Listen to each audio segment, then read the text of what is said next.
Jeez.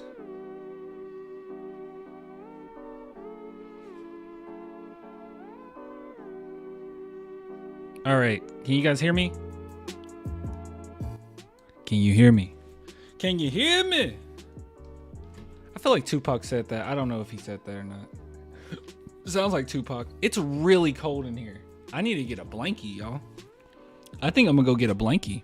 We can hear you? Okay. Yeah, I'm legit. I legit think I'm about to go get a blankie. Is camera okay? I've been gone for a minute.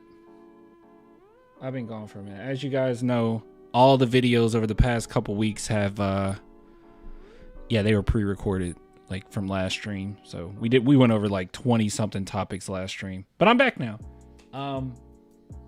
Yeah, it's really cold. I'm gonna go get my blankie. Hold on.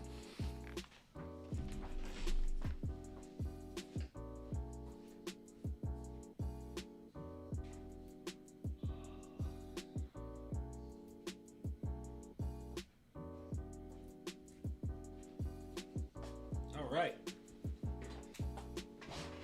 Woo. Got my blankie. Nice and toasty now. Got my blankie. Clan, I love you, but blanket? No, blankie. I got a blankie. All right. Okay. Woo. All right, guys. It's so much. This is so weird. It's like, hold on. Wait. Is this working? Okay. Hold on. What the? Hold on. Let's see. Fucking. Why isn't it working? Wait. Okay. Now I can hear myself better. Okay. Whew. I was like, what's going on here? Clan the blankie fan. True. Hold on. Guys, I don't even know how should we go about this? Shoot. I don't know what to tell you. Woo. All right. So what we're going to do. All right. This is what we're going to do.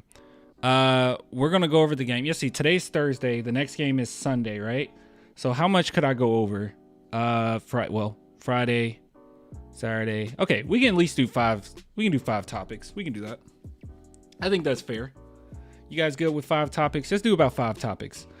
So we definitely want to see whatever the Spurs had to say after this game, because that was tremendous.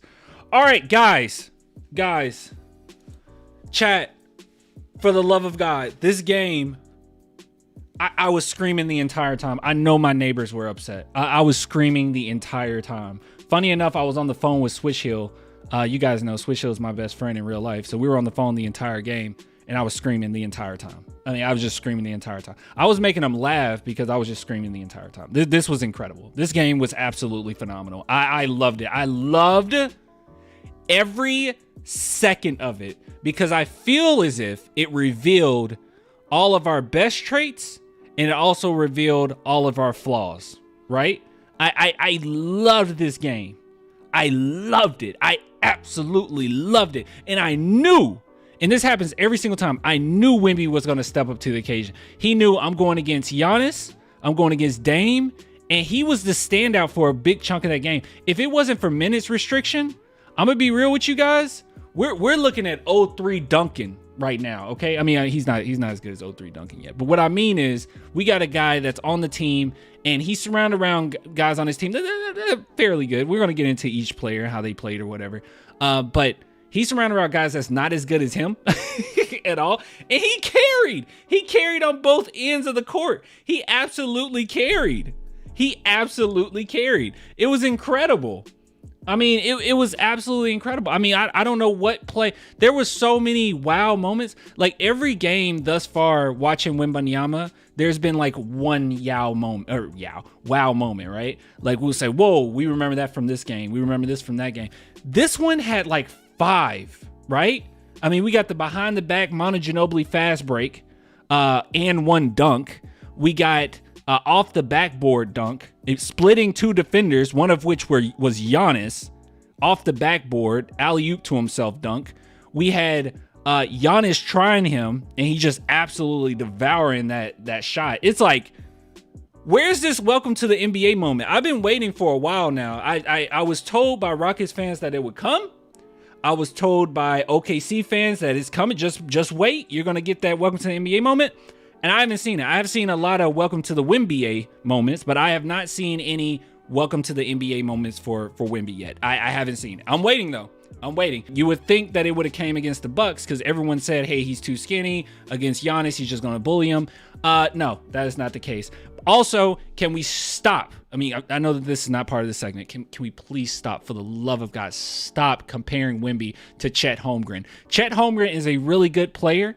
I think that he's going to be a fine player in the NBA. I think all-star level talent. But can we please, for the love of, please, if you want to compare anybody from OKC to Wemby, you know, future-wise, you do it with SGA, okay? That's a bona fide superstar. But can we please, for the love of God, stop comparing Chet to Wemby? There is no comparison. This dude is absolutely ridiculous. He's another tier. Anyways, okay, so let's go ahead and go through this game. I'll tell you how I feel about every single player's performance, okay? Every single player's performance. All right, we'll start with we'll just start. You want to just go top down, or should we make ourselves up to? I don't want to do. Let's start with the bench, okay? Because we can build ourselves up a little bit. So Mamu barely played. He only came in because Don Barlow got hurt, which really sucked. Don Barlow, great talent. Oh my goodness, I loved every second of that. Of his play.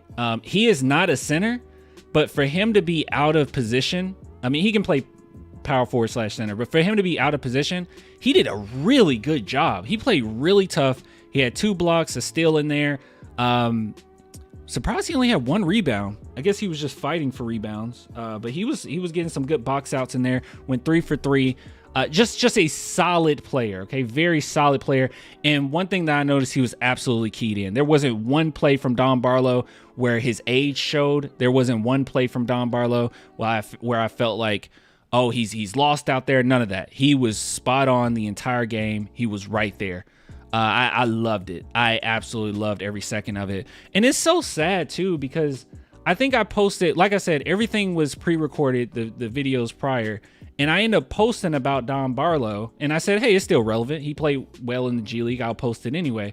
And there were people talking about his last game and saying, well, he looked like trash to me. And it's like, in that video, I was talking about the G League, and no, he's a solid player, dude. He's not trash. He's fine, okay? He's young, and he's fine, and he's undrafted.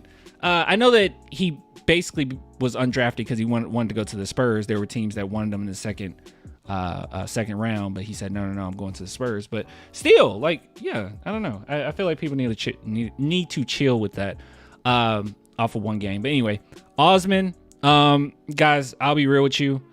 This was one of his better games over the course of the last few games, but I don't know. He played well in this game. I guess I'm looking at it as like a whole, not just this game. Look, we're focusing on this game. Osman, I'll tell you how I feel about him overall. I think that he's fine on the team, but I don't think that you need Osman and Doug McDermott. That's just me. I don't think. I mean, Osman is fine. I also would not mind a trade, at some point. But he's fine. He's fine. He's been doing well for the most part. And I think if the team was a little bit better, well equipped, for a role player of his talent, I think that he would look better. So I don't know, guys like Osman, Doug McDermott, I would much rather them just go to a team that's already pretty established, so they can just do their thing there, so they can get a chance to win. They're not like the perfect type of vets you want on this type of team. You know what I mean? I don't know. But this game overall, he played really good defense. Better defense than normal. God, backhanded compliment. But yeah, he has 3 steals, which was really impressive. 5 assists, 4 for 7, 3 for 6 from 3, and that's all you can ask for right there. Like, that's what you're going to get out of Osman, and that's what we want. So he did fine. He did fine. Whatever. Only 1 turnover. It was a bad turnover, but 1 turnover nonetheless. Moving on. Keldon Johnson. I saw a lot of people, guys. Keldon Johnson is such a fan favorite, and I understand why. Like, he's so lovable, and he plays with intensity, and plays with heart, and he goes into your chest no matter what. Overall, this game as a whole, I don't think Keldon Johnson was that good. He made some really good shots, in that second half. Don't get me wrong, like that nasty dunk. I was like, where did that come from? But then for every play that he does something like that, he'll force a shot on 2 or 3 guys. It's like, what are you doing, Keldon? Slow down. You got shooters out here for a reason, man. And then defensively, this is nothing new. You guys know this, but the Bucks continuously win at them. But overall, I thought that, like when I was saying at the beginning that we got to see all the positive traits and the negative traits of our team right now, we kind of saw that mix with Keldon, right? Like he can ignite the crowd. He can ignite his teammates. He plays with passion. He plays with toughness, and it helps. It definitely does help. But then you can also see on many occasions where he just forced shots over and over and over. It's like, Keldon, dude, please pass it out. If it's a double team, pass it out for the love of God. Yeah, I hate that. But as the game went on, he did pass out a few times when he got double teamed. But God, I hate when he gets in that mode, especially when Devin Vassell is on the court too. That irked me. Blake Wesley defense was really good actually. They called him on a few fouls. See, you can see here 3 fouls. But his defense overall was pretty doggone good. It's so funny that everyone got on to Blake Wesley. Like this was like low key trending. Blake Wesley didn't pass the ball to Wemby. And funny enough, if you rewatch that play, who he actually probably should have got the ball to was Sohan, but he took one shot. He took one shot. And oh, you guys can't even see this. I'm sorry. He took one shot. Why are people so upset? He was one shot. Okay, he took one shot. And it wasn't even like a bad shot that he took. I think some of his old tendencies came up a little bit. Always going to that left, and it seemed like it's blocked every single time. But no, he's fine, man. He's fine. I don't know where that came from. Like, oh, he missed Wemby on this one play. And another thing he won't get credit for, which really bothers me, is he had 1 assist, but that's really fooling you. He had a lot of pass to assists. He initiated the offense very well. He made the right reads. Some of them were very close to being a turnover, but who cares, right? He didn't get one. So he did really, really well, I thought. And I was impressed. I was impressed by Blake Wesley. I continue to be impressed by Blake Wesley. Maybe somebody we need to talk about. But if you guys didn't know, I actually looked this up. Over the course of the last 10 games, which I don't know how this affected, but over the course of the last 10 games, he's 30th amongst all guards in the NBA in defensive rating. And I think, because people were getting on to me because I was like, well, Trey Jones' defense hasn't been as good. Trey Jones is like 193rd. I think he's 193rd over the course of the last 10 games defensive rating wise. So, and that can be skewed a little bit, when it comes to defensive rating, because it depends on who you're guarding, right? Like you wouldn't say, I don't know if Jeremy Sohan had the same defensive rating as Kyrie, you wouldn't therefore say that they're both equal defensively, because Sohan would guard a tougher opponent. So there's that. But Blake Wesley and Trey Jones have basically covered the same guy, right? Even in the against Ja Morant, Blake Wesley guarded him 6 or so minutes, I think, and Trey Jones 2 or so minutes. So I think it's fine to compare the two and say, yeah, Blake Wesley has been better defensively. So, but yeah, he's been really good. In this game, I thought he did well. So there's that. All right, so here's the starters, okay? Starters. Champagnie, he was okay. Nothing really write home about. I mean, the one positive thing I can say about him that I can't say about Doug, and I know this is unfortunate, but Doug, he can shoot threes, and that's it. But with Champagnie, at least he can play some defense. I think he'll be really good in the future when he can just come off the bench. But right now we don't really have room for that, for him to just be a bench player. So he has to start. So I think as the team gets a little bit more full and we got the team that we need, I think that he's really going to stand out off the bench. So we'll see what happens there. Sohan had a poor shooting performance. He's really been struggling, which this is kind of his bread and butter, which has been pretty disappointing. And I think that the start of the season really hurt him as well with the position that he was playing, prior. But he's really struggled around the rim, and that's not like something that's common with Sohan, right? Like last season, he was known even coming into the league that he's good around the rim. He hasn't even been able to go to his go-to shot. So I think he's still kind of adjusting offensively when it comes to shooting. 1 for 5 from 3. You know, we expect better than that, right? Like he's shown that he can shoot, you know, a little bit better than that or whatnot.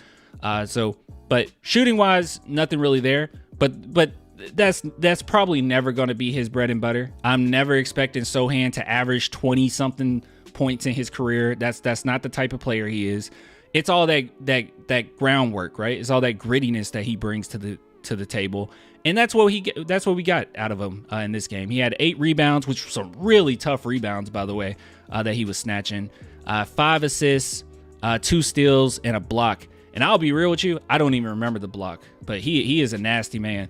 So that's kind of what he's good at. He did a really good job of contesting shots, but you know didn't help too much when you have that amount of talent over at the Bucks.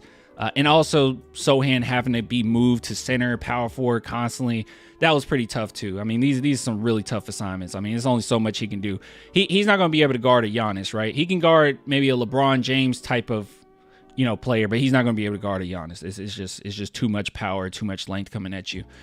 So yeah, it was just too much for him. But overall, he did good. He did fine. People are going to say he's trash, he's garbage, but no. So he did fine.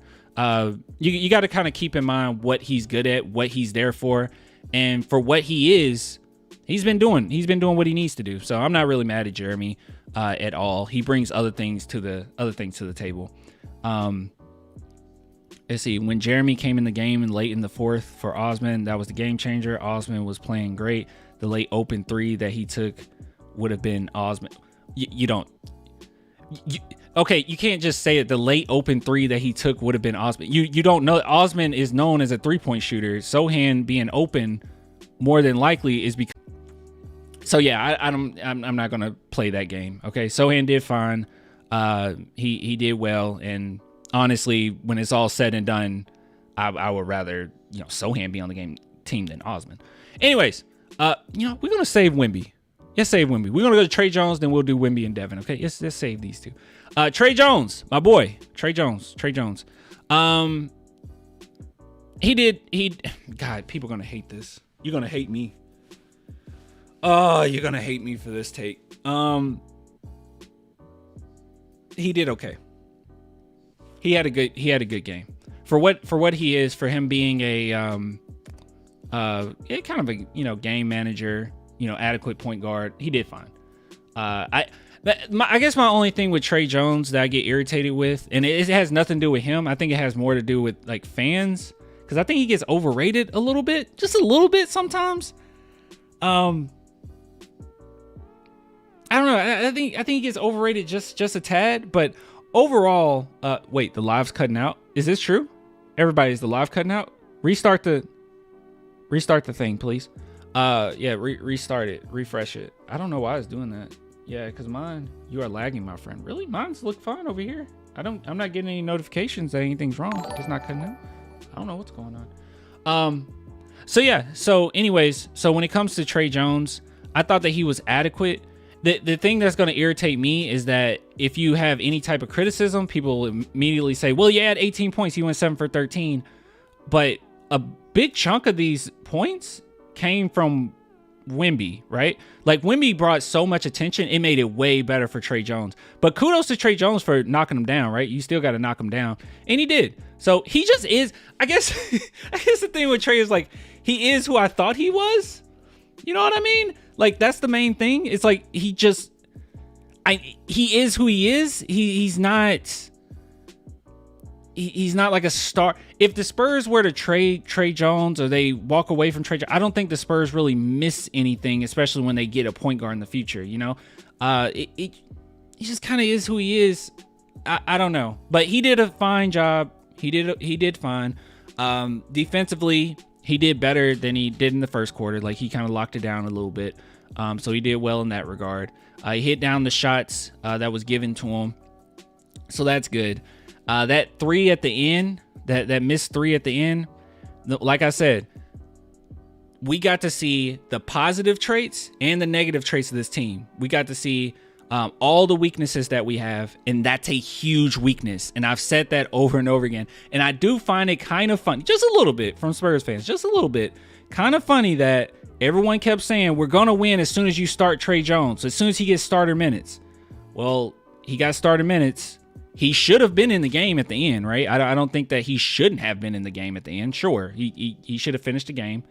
He had an open 3, and he can't shoot. He can't. And I don't want to play around with the hypothetical like, oh, if he can shoot, oh, wait until this. He's old enough at this point that I'm not really going to trip about that, right? Like when it comes to Sohan, we can do those what ifs, right? He's 20 years old. We can do it. We can do the what ifs. But when it comes to Trey Jones, he's basically the same age as Devin Vassell, right? 24. Doesn't Trey Jones turn 24 in a few days? Why do I know that? Do I?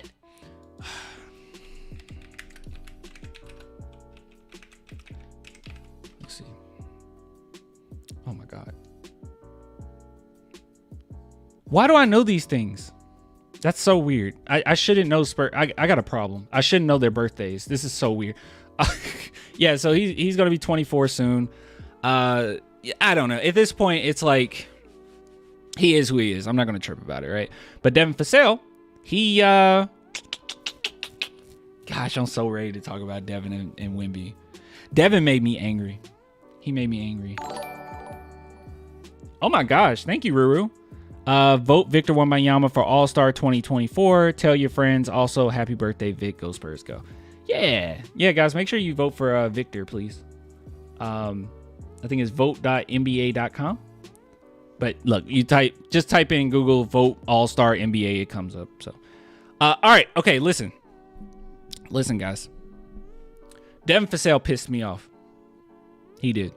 He irritated me. He continues to irritate me.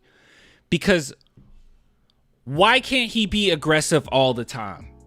What is it about Devin Vassell where he's just not aggressive at times?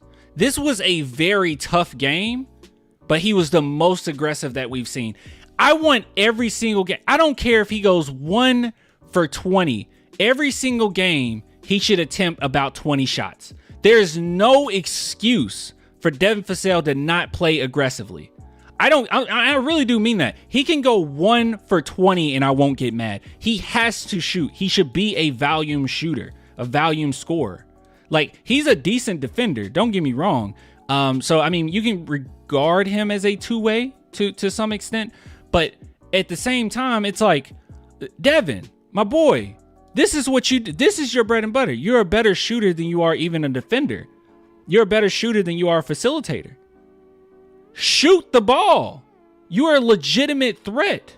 He looked like Jamal Crawford out there, what he was doing. It was so impressive. You're the most crafty scorer we have. You are the best scorer we have.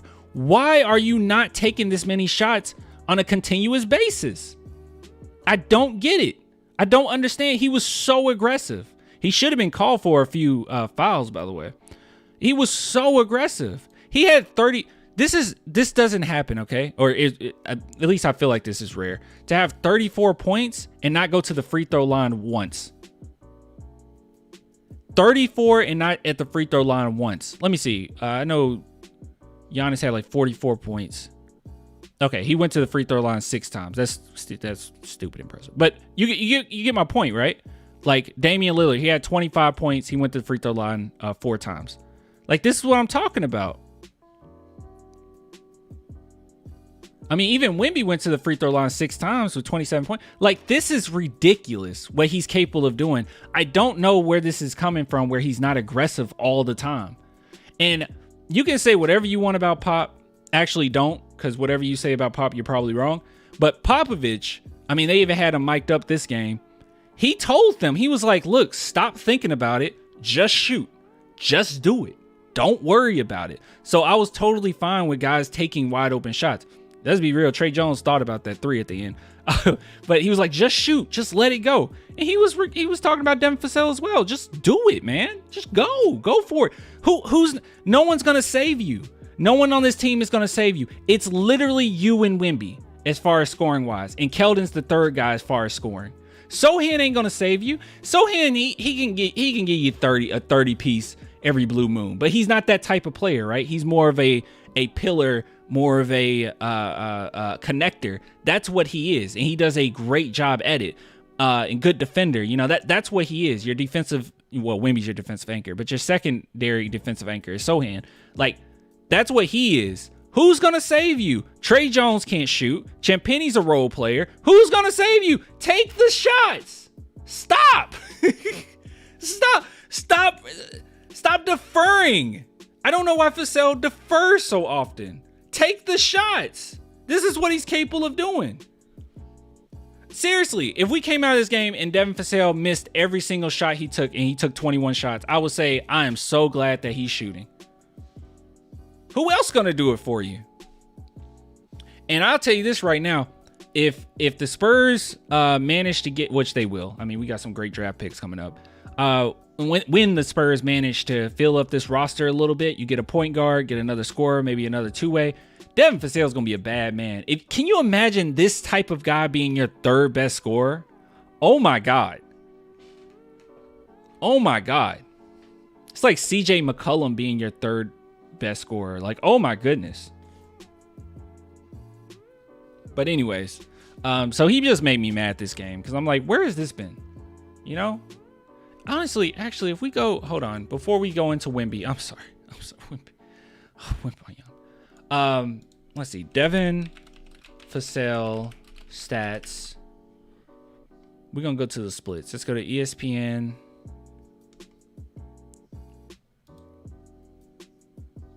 How often does he even take that many? Is this the most shots he's taken? He's taken in a game. I think it's the most. These are the most shots. Wait. We still got November. Hold on.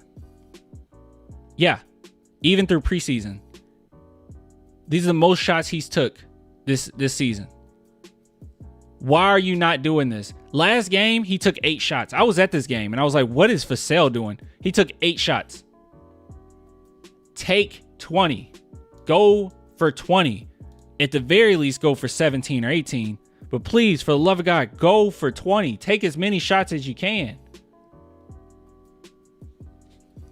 God, dude. So frustrating. Anyways, okay, so Wembanyama.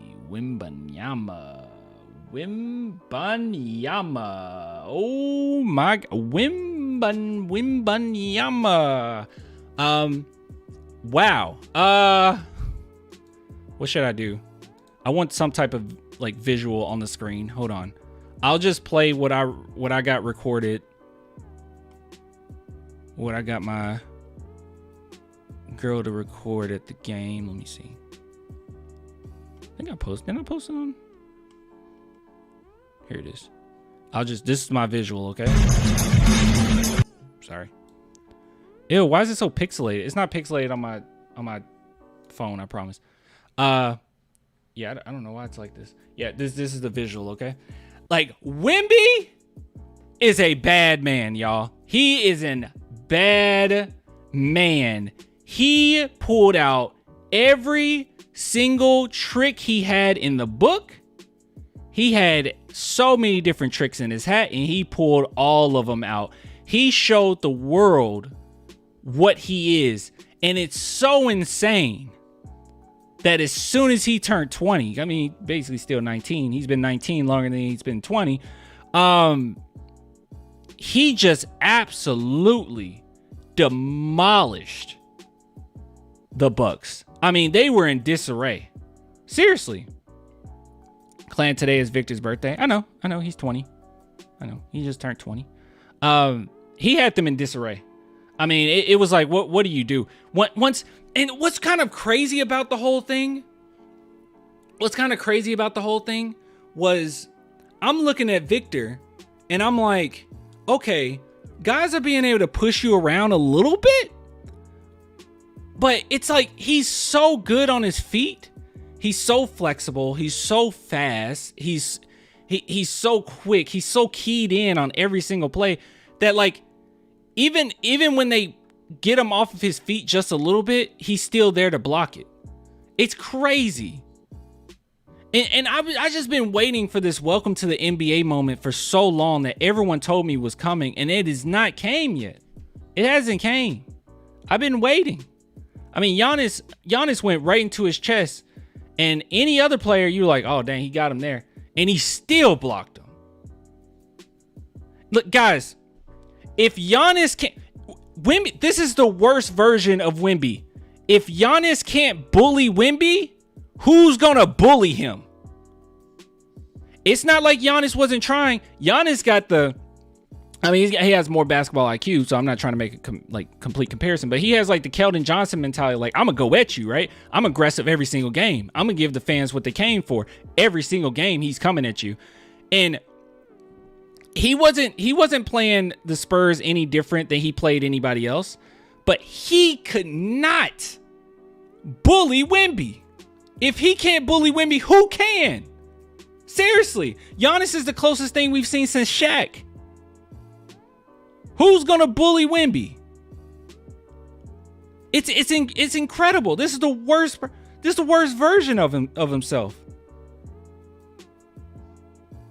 Good point. Yeah, dude. No, I thought about that. I was thinking about this game, and I'm like, you know, Giannis, because Giannis did had a phenomenal game. Don't get me wrong, he had 44 points, and people are gonna, you know, lie to you and say that it was all on Wemby, even though like a big chunk of that also Wemby wasn't in the game, and he was really just bullying like Keldon, Don Barlow, and Sohan. But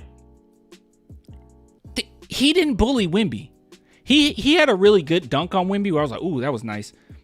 But for the most part, Wemby did really well on Giannis. I would look up the stats as far as like the advanced stats, but I doubt that that's out yet. I highly doubt that's out yet. Final block with 5 fouls. It's crazy he had 5 fouls. He had 5 blocks. Yeah. Oh, you said final block. You meant 5 blocks. Okay, you meant 5 blocks. I think that's what you meant. The final block on Giannis, he gave Vic a hard shot to the midsection, and Vic still hung in there and got the monster block. It's crazy. And this happens over and over again. It like Giannis isn't the first one. And it's like we're watching at home, right? Like we're on the couch, you know, we're not, I mean, some of you guys might be, but we're not athletes, right? And we don't know what it's like to be on that court, and it's so quick. And it seems so slow to us, but it's super fast paced, you know, actually, you know, watching the game. I mean, we saw that from Vic when he was like exhausted during Summer League.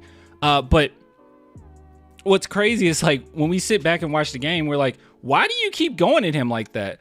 Like, even if you think you're open, you're not. But it doesn't really matter. It doesn't matter. These guys are so used to playing against regular NBA players that it's like, hey, this is an open shot. I mean, for God's sake, it seemed like Wemby was underneath the rim. That block he had, that corner 3 block, seemed like he was under the rim. That was a wide open shot. You take it. Still wasn't good enough. It's just incredible, guys. It's just incredible. I'm blown away. Stats wise, doesn't matter. We knew he killed it. Only 26 minutes restriction, 27 points, 2 for 8 from 3. So he has to work on that. We already know that offseason. We know he's going to work on that. He needs to, you know, build a little bit more strength. 3-point shooting definitely needs working on. This probably he's going to take thousands upon thousands upon thousands of shots like Sohan, and he's a more natural shooter than Sohan is. So if Sohan can improve to the degree that he's improved, Wemby should very well be able to give us, you know, about 3 or 4 threes a game, like easily, right? Anyways, free throws good. Yeah, look, I don't know what else to say. He was phenomenal. We are so lucky to have this kid. Anything else you guys want to say before we go to the next thing? I mean, I'm lost for words. I'm lost for words. So overall, I think that as a team, they played really well. As a team, I think that they played tough, and it's kind of unfortunate as well, because if you bring this type of energy to any other game, you should win some, especially some games coming up. There's no excuse now, okay? You got the Cavs, you got the Pistons, no excuse. You should be able to whoop some butt. There's no excuse here. I don't care. You need to come out here and you need to fight. And I'm talking about one person in particular, actually. You. I'm talking about you. All right, Devin. There's no one that's gonna save us. It's you. You need to fight. You're the one. You're the one. Devin Vassell was the people gonna say Trey Jones was the decision. No. Trey Jones got some easy shots in there. But Trey Jones starting was not the oh my goodness, thank you. Thank you, James. He says Wemby's block percentage is now 9.6%, a whole 1.3% higher than the runner-up in Chet Holmgren. Taking into account blocks per game and rim deterrence, Wemby is on an astronomically, sorry, I can never say that word, different level defensively than other NBA players. Yeah, and he has like the most blocks in the league. It's insane, isn't it? It's insane. Yeah, people don't even take into account the fact that a lot of these shots that he don't get blocks on is because they literally didn't try them.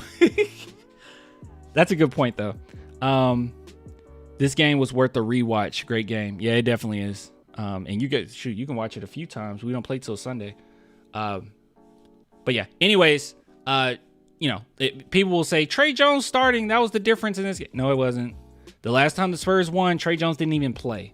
The difference is that amount of aggression. It needs to be in the right person's hands. Keldon Johnson can't do it for you. I love Keldon Johnson's mentality. Okay, I do. I love it. I love that he's going to go at you, but he has immense tunnel vision. Okay, and he's not super creative when it comes to dissecting a defense or anything like that. Devin Vassell, you're the one. You're the best scorer we have by far. While Wemby has the most talent, while Wemby, I think overall is the best player on the team just because of his defense, even his defense alone, actually. Devin Vassell, you're the best scorer on this team. Why are you not taking this many shots? I hope that this will wake him up, and we should win way more games when Devin Vassell at least attacks to this degree, because he opened so many things up for this team. So many easy shots. And hopefully we can get some guys back, man. I think Malachi Branham is game to game, day to day. Say what you want about Malachi, but we desperately need him. We need that shooting.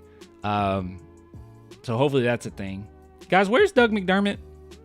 I already said that I don't mind him getting traded. Not being rude or anything. I just would rather him be on a better team, and I don't think we get much utility out of him right now.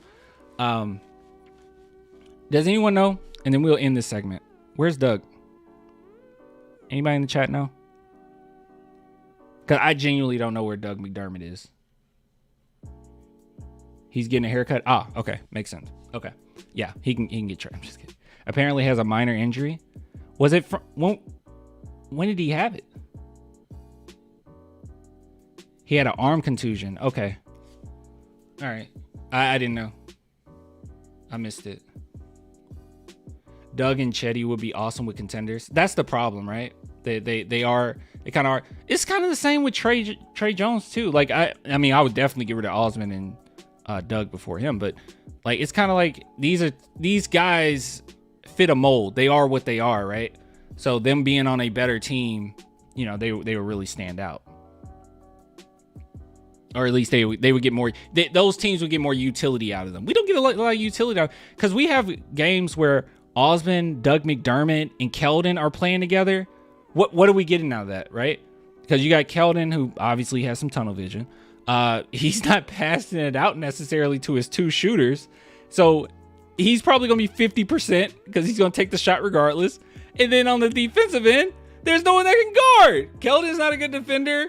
Doug isn't a good defender. Osman is a good defender. And they just bully us. What utility are we getting out of Doug and Osman? I don't get that. I would rather us bring in Sidi Sissoko, trade Doug McDermott, and have Keldon Johnson out there with, at least a defender. I just don't get it. I don't understand it. And it's not like he's like hitting a bunch of threes right now. I mean, Doug, the other night, he shot some good threes, but Wemby should stop jacking threes too. Well, in this game, it was some really... See, Pop told them, if you got the shot, don't think about it, shoot. If it's open, you need to take it. And I think that's good advice because this team, especially a young team, you don't want to overthink. Overthinking is going to lead to a lot of turnovers, a ton of turnovers. And I think Wemby, it was just kind of like, take the shot, man. You know, you got the look. Take it. I wasn't mad at that. He had a big 3 in there. I'm not necessarily mad at missed threes, especially from Wemby and Sohan, because I know, okay, they can take them. Like, they can have games where they can shoot fairly decent at 3. I guess I get a little irritated with Trey Jones when he takes a lot. But in this game, one of which was just, well, 2 of which both were really wide open. And it's no real other option you had at the end but to give it to him. Unless Wemby wanted to go full on Kobe. By the way, didn't even mention this. I loved Wemby reaction after Trey Jones missed the 3. He instantly came up to him, was like, hey, it's okay. Because we know Wemby, you know, he loves winning. He's addicted to winning. He said this. His favorite thing in the world, he said. Paraphrasing, but he basically said that. But that's not over his team. All right. I thought that was really great. How quick he came up to Trey Jones. I did find it funny that Trey Jones looked surprised that he missed the 3. It's like, bro, you're Trey Jones. What do you mean? Why are you surprised you missed that 3? I wasn't. I didn't think he was gonna make it. When he shot it, I was like, oh, okay, that's game. Before he right when it left his hands, I was like, oh, that's game. Yeah, that's it. All we need is a closeout player, wing, and a point guard, and that's it. Well, yeah, kind of, yeah. You need like a 3-and-D wing, point guard, maybe another combo guard in there, and start filling up your roster from there. And that'll be really nice because I feel like in 2024, this next season, I know Pop kind of jumped the gun with the whole let's win now, but I think that season we actually will be able to just go ahead and try to win, because if you really think about it, coming off what am I trying to say? I'm kind of like losing my train of thought a little bit. Yeah, anyways, I know what I was going to say. In 2024, you can just kind of go for it. You know, maybe you don't get a great pick in the draft. If you were to make the playoffs, maybe, I don't know. It's going to take a lot. You're still going to have a lot of young players. But you'll have 2025, even if we don't get a great draft pick of our own in 2025. That Atlanta Hawks draft pick is looking better and better by the day. Yeah, and we should get 2 lottery picks in this upcoming draft. We should. It's just going to be insane. We're going to get a top 3 pick. You already know that. We're going to get top 3, top 4 pick. And then from there, hopefully we get that Raptors pick, which also be a decent pick. Good stuff, man. Good stuff. Enough of that segment. I know I ranted a lot. All right, before we get into interviews and all that, give me a second. Where is it? Great game, guys. Gosh, is it just gonna... Oh, I never know what this crap is, man. I need to prepare it before I go on stream. I always mess this up, y'all. I always do. Someone called me a YouTuber the other day, and that threw me off. I'm like, oh, I guess technically I am a YouTuber. That's weird. Being called a YouTuber is definitely strange. Let's see. This is fine. What am I doing? Bet. Let's see. Influencer account. Here we go. Found it. I shouldn't have to do this every single time, but I'm so lazy. I'm not saving any of this, am I? I'm not going to save any of this. There I am. Clan. Sorry, I gotta set something up. I always forget to do it before stream. Account number. Where's the other one? Here we go. Password. Let's go back. Delete that. Can I just save it? Just save it for me. Log in. What you mean? What?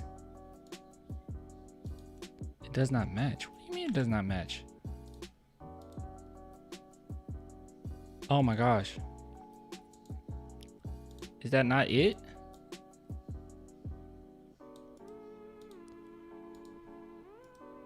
Hold on.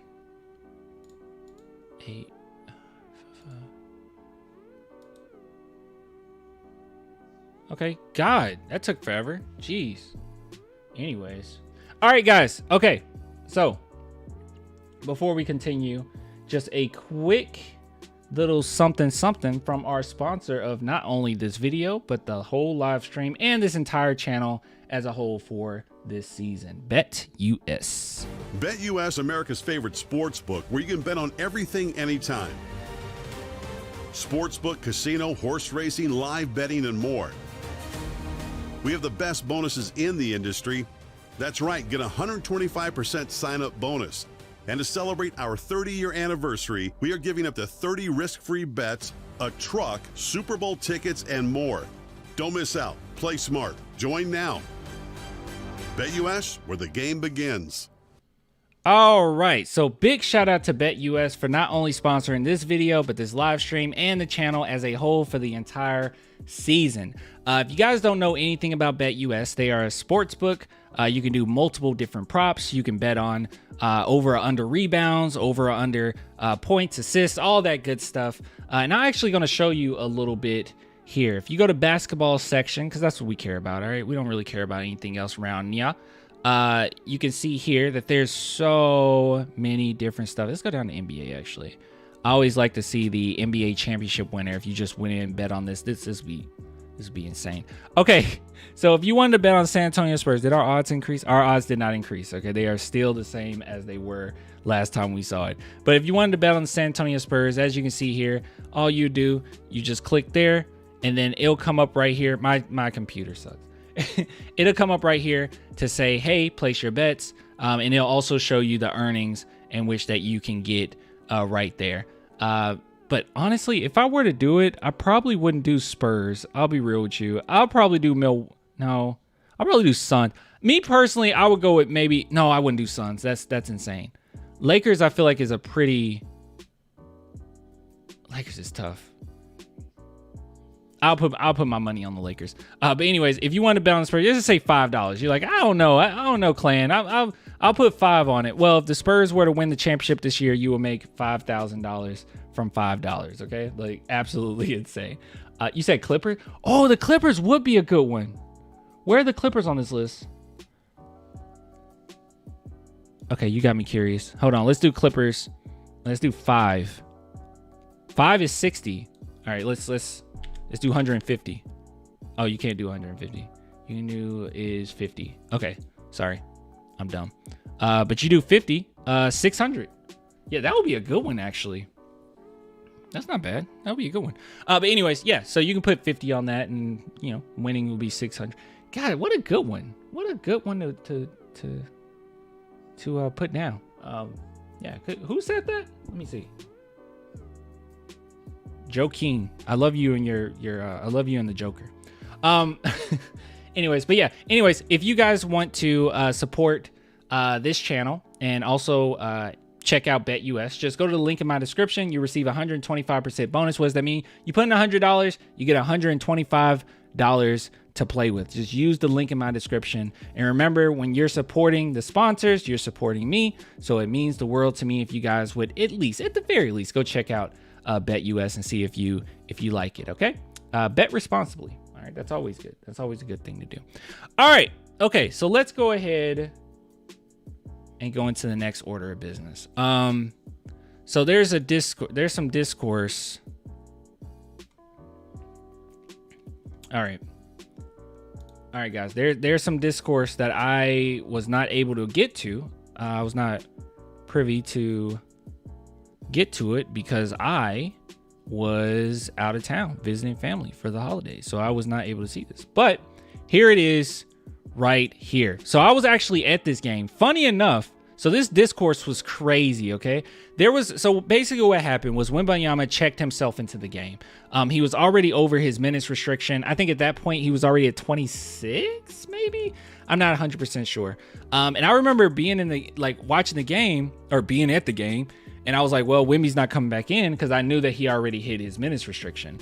And then I don't know if I like ate a nacho or something. I have no idea. But when I looked back up, he was over at the scorer's table. And I was like, oh, okay, he's at the scorer's table. And then after the game, I found out that he checked himself into the game. And there were so many people, obviously, because there's so many people that already are angry with Pop, don't like Pop, think Pop's trash. He's not a good coach. He needs to retire. I'm just saying things. That they didn't like this. They were like, oh, they're a player checking him in. It's because he wants to play. Let him play. But in actuality, it actually wasn't a big deal at all. Not only that, everyone that wants to say that Popovich is a dictator, you can see his reaction when Wemby does this. So Wemby just straight up gets up. He didn't sneak by anybody. Look, Pop sees him, and he moves out his way. Look at it. Pop's like, oh. Wemby's getting the game? All right, let me move up. Go ahead. And Wemby checked himself into the game. And then after about 30 seconds of play, Popovich went ahead and took him out. And we can even see here, this is what came out of it. So you can see, for those who wanted to see the Wembyana checks himself in drama unfold in real time, he gets up to head to the scorer's table. Pop sees him, doesn't care. Mitch comes over to remind him of the restriction. Wemby comes out at the next dead ball. Also, funny enough, Popovich also said that he liked the fact that Wemby didn't want to come out. He said that he liked it, but he also understood, like that Wemby understood that he's on minutes restriction. And here's the thing, okay? I feel like a lot of people, we all have two sides when it comes to this fandom thing, right? And I think a lot of people have, they lean too far on their fan side. Okay, that's just way too far. It gets to the point where they're like, no, I don't want to trade anybody. No one should be tradable. And it's like, hey, calm down, okay? And I think that this is one of those moments where people really said, no, Wemby should have played the rest of the time. My fan side says, yeah, he should have. Hey, it's only 1 minute, But at the same time, I can't seriously say with a straight face that I'm upset that he didn't play more, even if it's a minute more. Because even in this game, it probably would have ended maybe with overtime. Like, maybe, okay? Possibly. I mean, we were down by 8 after Wemby had his really great dunk. But I'm just kind of like, I can't just seriously say ignore what the medical staff has said. I don't think that that's the right move. What at that point, what's the point of even having a medical staff? What's the point? If they give you advice and you just ignore it anyway, then what's the point? What's the point? That's the same reason why judges don't over call, certain convictions or whatnot. Because like, okay, what was the point of having the jury if you were just gonna do your own thing? Now, if any lawyers are in the chat and you say like that's actually not true, that the judge can't, but I'm pretty sure the judge can just overturn anything that the jury says. I'm pretty sure on that. I could be wrong, but in the comments or in the chat, whatever, whenever this is uploaded, I don't care. You can let me know if I'm wrong on that. But I just kind of feel like, what's the point? So the fan in me said, hey, let him play. But the rational part of me that really care about his future, it's like, no. And this isn't a playoff game. This is a random regular season game in his rookie year. All right. The main thing this season is staying healthy, him getting used to the NBA, getting used to the amount of travel and everything regarding that. So that's the main thing. Also, what was really funny to me, this is a little off topic, okay? But I found this so hilarious. I didn't get it on tape, but you can kind of see my angle from when I was at the game. And it was so funny. So like Wemby was down here, which, I mean, this is this is the middle of the game, but Wemby was down here. And I asked you guys early on, I asked you a while ago, I was like, I know that people always say that he's always stretching on the sidelines and he's running back and forth, but I haven't really seen it because watching from like the TV, you don't see it a lot. But being there in person, oh my gosh, dude. He was sprinting. I would hate to have these seats, okay? You couldn't see anything because he was standing right here. He was stretching. He was running back and forth. He was jumping up and down. Oh my God. I would hate to have these seats. I would despise Wemby, okay? I would no longer be a Spurs fan if I had to watch Wemby run back and forth like that. Oh my goodness. Very, very annoying. Very annoying. But nonetheless, yeah, he stays active. Okay, he definitely stays active. So there's that. That's really good. I also got to see like little things that you wouldn't necessarily catch on TV unless they zoom in on it. Jeremy Sohan's a phenomenal verbal leader. Like he was getting on to guys. You can see him when guys got frustrated, slap him on the butt. Like, hey, come on, get it together. Yeah, he was very vocal. So him being that, we call him that connector that he is. It's not just with the basketball in his hands. I mean, he is a connector as far as a leader too. So don't listen to what people have to say about Sohan. They don't know what they're talking about. He seems like a really good leader. But overall, good game, by the way. Good game. But yeah, what were we talking about? Well, maybe Sohan will be better as a coach. No. Sohan is good as a basketball player too. The only problem with Sohan this season I've seen is his finishing isn't as good as it normally is. That's unfortunate. He gotta get his finishing back. He's been working on his. Maybe it has to do with not only him changing his position, beginning of the season, just so he can get used to seeing other things on the court. I think it probably also has to do with the fact that all season long, what has he worked on? He said it himself, he's worked on facilitating. He's worked on 3-point shooting, and you can tell the work, it's there. The 3-point shooting is much better than it was prior. His form, everything is much better. So that's what he's been working on, right? Free throw shooting, all that good stuff. And maybe some of the, his go-tos have kind of gone to the wayside. So maybe it won't be till his third season that we can see it all kind of come together a little bit better, but he's fine. True, he probably only give, what are we talking about? I don't know what we're talking about. Sohan is still 20. He's not going to wake up tomorrow and be 25. He needs time. Yeah, exactly. Like everyone loves Devin Vassell, right? Devin Vassell, oh my God, he's so great. Devin Vassell's also like 20, 24, 23. Hold on. Let me double check.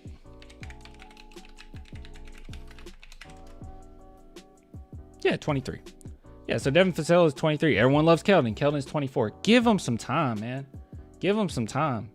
If I'm with you, if Sohan is if he won't be, I'll put money on this, but if Sohan is the exact same player he was, or if he's the exact same player he was when he was 20, once he becomes like 23, then sure, I'll sit back and I'm saying, I don't know, guys, maybe we should make a move or something. But no, dude, like give him some time. Good God. Ugh, I hate how people come across when it comes to stuff like this. Devin has a bit of Kobe-like style in him, but he needs a bit time for his shell to open. He got. I feel you. He needs Kobe mentality. He needs to shoot. There's no excuse. He needs to shoot. I don't care if he's taking it from half court. Okay, you need to shoot. Pop will not be mad at Devin for taking several shots in a game. He needs to shoot. Devin averaged 15, 18 shots a game. He's just so streaky. Well, hold on. Crap, did I already have it? I don't think I had it up. Hold on. Oh, I did have it up already. Hold on now. So, yes and no. So, I think Devin, honestly, and I talked to Switch Hill about this. I think we both think the magic number is 16. That's where he probably needs to get to. I'm cool with 20. But yeah, around 16. He doesn't really hit that too often. It's like, I don't know, sometimes he's aggressive, sometimes he's not. It's very strange. The Memphis game was inexcusable. 3 for 8, 9 for 15, 8 for 16, 16, that's good, 18, 13, 15, 18, 13, 19, 15, 16, 15, 16, 12. I think he needs to just go for 20. I mean, seriously, I think he needs to shoot as often as he possibly can. Just go for it. Just freaking go for it, man. And you can see here, hold on, when he shot 16. So if 16 is the magic number, 16, 29 points, 16, 22 points. Oh, his percentage was terrible in this one. Oh wait, I'm looking at the wrong one. 16, 14 points. That's not that great. 19, 36 points. 18, 17 points, 15, 21 points. That's pretty good.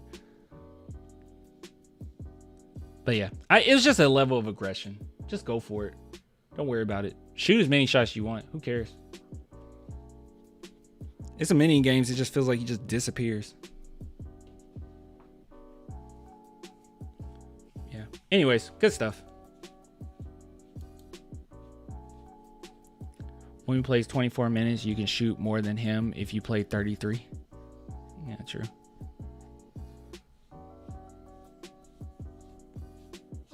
All right. Let's see what else we got here.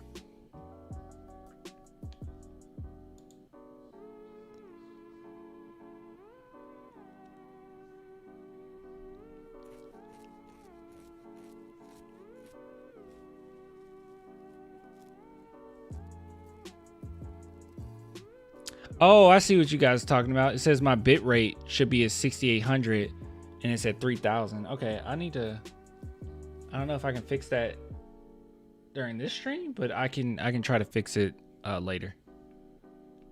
Okay, we'll make sure that's fixed for the next stream. I did not know that. Thank you for mentioning that to me. All right, what else we got, guys? I definitely want to talk about that controversy. Let's see.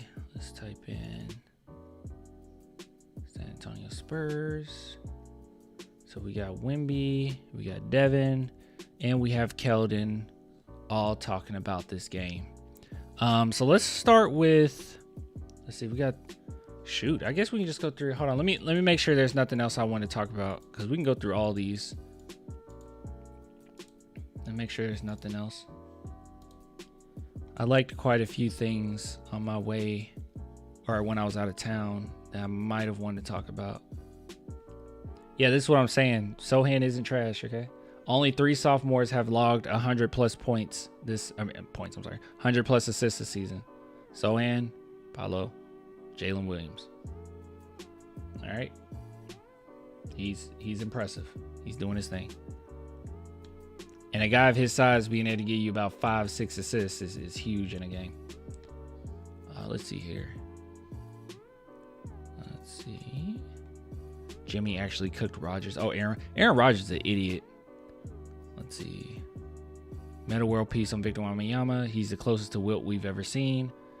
This probably need to be a separate video, honestly, because I have to find the video that he said it in. I'm just trying to make sure there's nothing that highest field goal percentage on half court drives. Yeah, I think this is where, yeah, see? This is what I was talking about. I was like, what happened to Sohan when it comes to his finishing? Half court drive. I mean, he's not a great half court driving player anyway, but it's like, what the heck? Sohan? What the heck, man? What the heck? Let's see.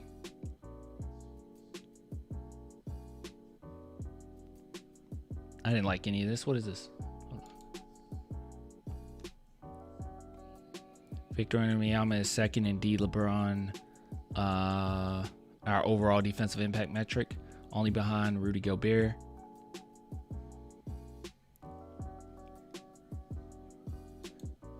Okay, I kind of want to talk about this. All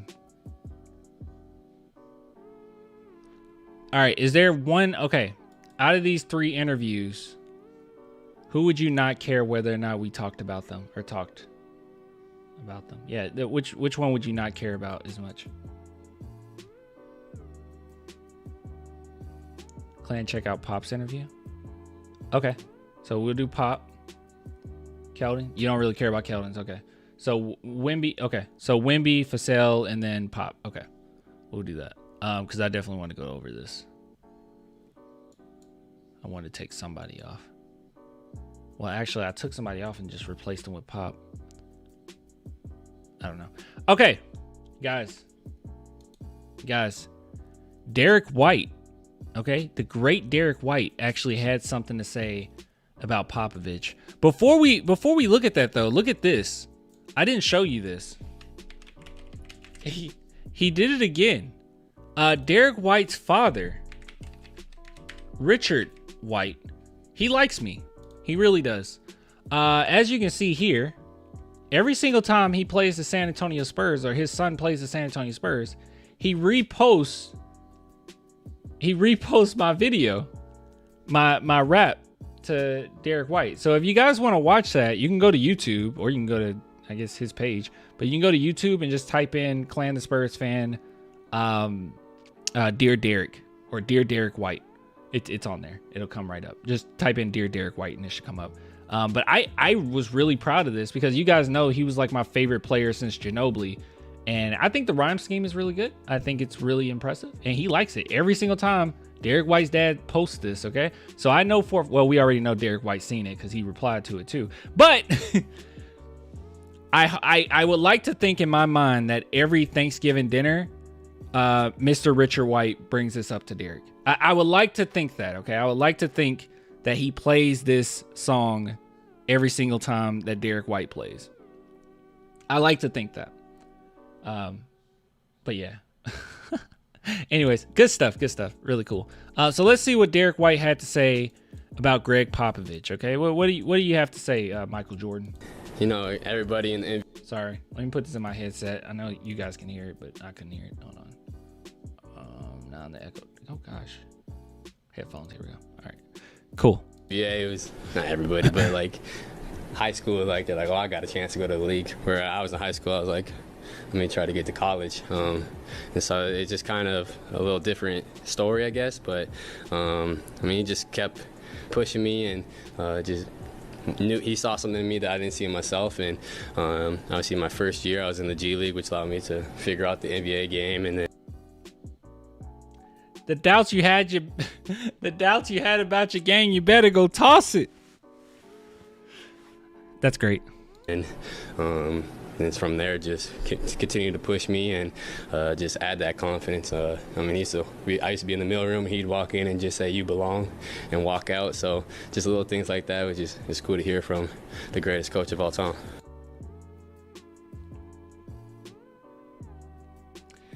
I guess Popovich, in the course of the past, when did we trade Derek?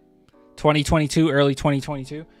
So I suppose in the past couple years since then, Popovich has completely forgot how to coach. Like he has no idea what he's doing because the Spurs are losing games. People are so ridiculous with that, by the way.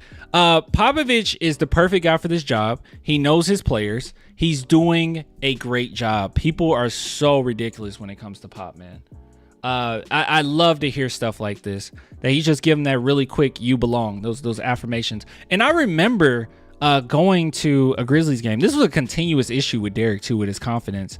I went to a Grizzlies game, Grizzlies versus the Spurs, and I remember Derek White was having a terrible first half. I mean, god awful. And he was so hard on himself, it was ridiculous. Before the third quarter started, during that break, he was sitting on the sidelines, and the first person that came up to him was Pop. Pop came up to him, sat down with him, was talking to him, and then after he talked to him, then that's when the rest of the guys came over and said, "Hey man, it's all right. You're gonna be all right." But gosh, it's so irritating from somebody who watches. We watch other teams, right? And you watch and you're like, yeah, there's other good coaches out there. There's other great coaches out there, but you don't get better than Pop, okay? And people saying that he lost his step, he lost this, that, and the third. The fact that Popovich has won as much as he's won, and the fact that he has the reputation in which he's had, people are like, he ain't been the same since Duncan. Well, he hasn't had the same talent since Duncan. I mean, he had Kawhi, and then they went to the Western Conference Finals, and then Kawhi left. We know the story. But the real thing about it is, because of Popovich's reputation and because of the legacy that he built and the San Antonio Spurs built and the culture that he and the franchise has cultivated, you have guys coming in that's already expecting to get told, not necessarily told exactly what to do, but for the coach to be hard on them, right? For there to be some tough love there. They expect it. Wemby came to the Spurs, and what was like one of the first things he said? He said, I'm waiting for Pop to yell at me. I want Pop to yell at me. I want to be a better player. This is what they want. This is what they need. And he always has that reputation. That's why you don't need a Duncan on the sidelines anymore. You already built the house. You already built the house. You needed Duncan to build the bricks, build the house, but now it's there. It's built. It's built. People know what to expect. They got the infrastructure written out. They know exactly what it is. And I think people kind of forget that, you know? It's fine. Popovich has done a fine job. I think a really good job. Unfortunately, we're just not good enough for the wins. We're not good enough to win games. Even our best games were a struggle, right? But it's fun. I just love things like this, and I love these reminders that Pop is he's loved by players. And a little different story. And the only players that don't like Pop, or no, not don't like Pop. The only players that say anything negative about the Spurs once they leave, for the most part, you know, maybe apart from Robert Horry. I don't know what was going on with Robert Horry. That was a really weird thing. But like most of the time, it's guys that either they might have been good players for us, but it was some type of character trait or something that's kind of weird about them. I mean, you got Steven Jackson, who kind of low-key still says weird things. He's just hung up on it, even though he literally won a championship with the Spurs, but they held him back apparently. He went everywhere else, and I guess they held him back too. But then you have DeJounte Murray, who's on the brink of getting traded, right? So is it the Spurs, or is it those like very few niche players that have something negative to say? The issue, you know? Things just need to change. We tried this with Kawhi and it didn't work. Seems we are not learning our lesson. What needs to change? What things need? What are we talking about? Are you trying to say wait? I don't know what you're trying to say. Are you saying Kawhi left because of Popovich? Are you serious? You think Popovich was the reason why Kawhi left? Kawhi left because of his family. Kawhi left because he was going to LA regardless. If it was it a problem with winning? Was it the coach? Was it that he wanted a certain coach and win? Because if that's the case, okay, you had Popovich. You went to Western Conference Finals. Okay, sure. Well, I want a different coach, but I also want to win. Well, you got sent to Toronto Raptors and won a championship with a different coach.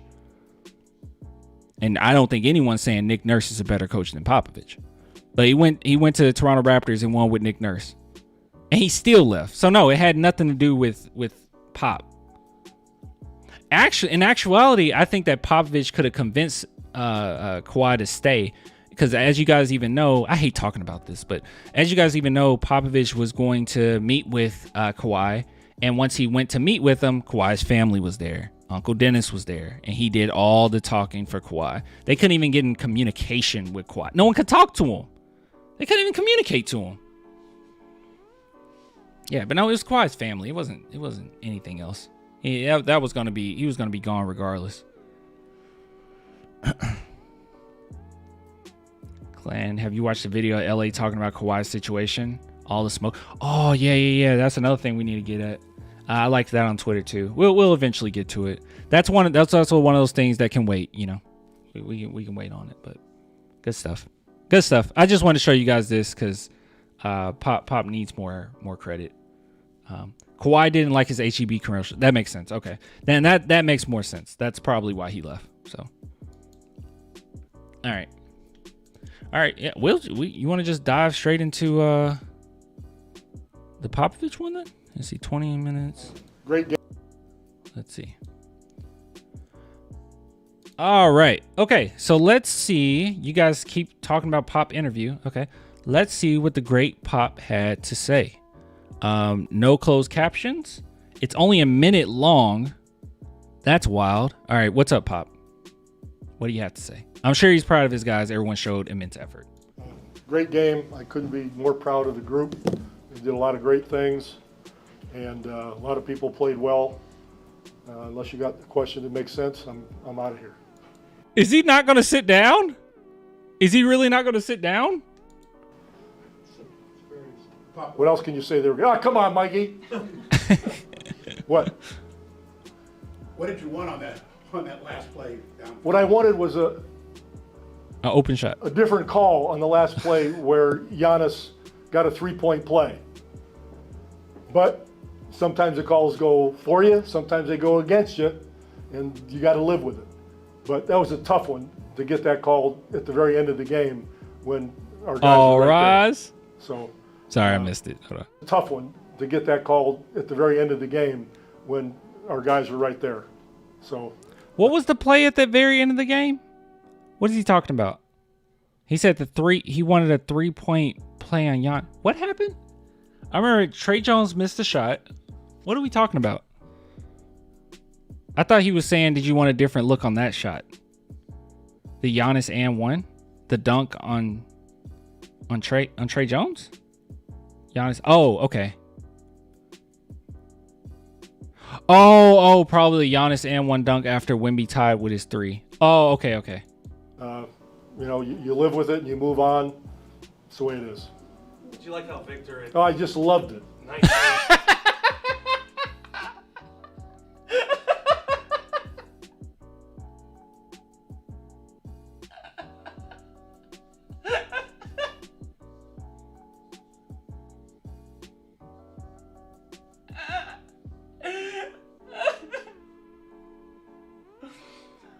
Oh my god. Oh my god. That's so funny. Do you like Victor? I just loved it. Oh my god. So, you live with it and you move on. That's the way it is. Did you like how Victor Oh, I just loved it. 19? I loved it. I loved everything about all of them. There's nothing I didn't love about any of them. That answers all the questions, right? That's it. Okay. That's it. That's true. And the thing about it is, you know how we sit back and like I sit here and I look at the stats and I'm like, yeah, the stats, it looks fine, it looks great, but I didn't like how Keldon forced some shots, right? I don't like the fact that Trey Jones, we not going to be able to rely on him to shoot any shots really, that's outside of the mid-range or paint. Like, you're just not around the rim. That's kind of all you're going to get really with Trey Jones. And I really hate that. But Popovich also understands these guys are who they are. There's certain players on this team that I don't think that the potential or the ceiling is much higher than what it is. Like, they can improve in certain areas. Like, if Trey Jones can improve as a three-point shooter, I mean, he'll be much better threat. But, like, as far as what they are what they are, right? Keldon Johnson, he's the type of guy. He is what he is. Trey Jones, he is what he is. And Devin Vassell, when he's aggressive, oh my goodness, he's a phenomenal scorer, right? One of the best scorers. He's going to be one of those guys that become an all-star next to Wemby. Because Wemby's on the team, he'll become an all-star. By the way, go vote Wemby for all-star game, by the way. But yeah, he'll be an all-star because of Wemby and his hard work as well. But yeah, it's just certain guys on here where it's like they are who they are. And there's really no need in Popovich coming in and saying anything negative, really. Like, Keldon forced some shot. Keldon's going to force shots. I mean, he's been doing this since he was a rookie. And at this point, it was his 5th season. I don't think that's going to change at all, right? It's just not going to change.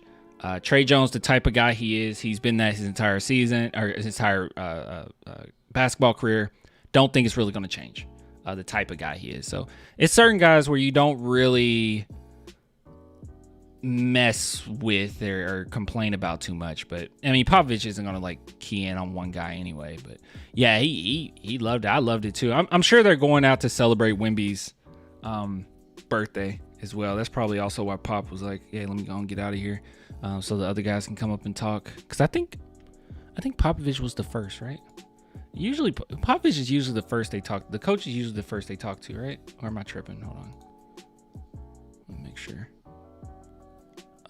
For you, what the heck? Yeah, he was the first they talked. Oh no, he was the second they talked to.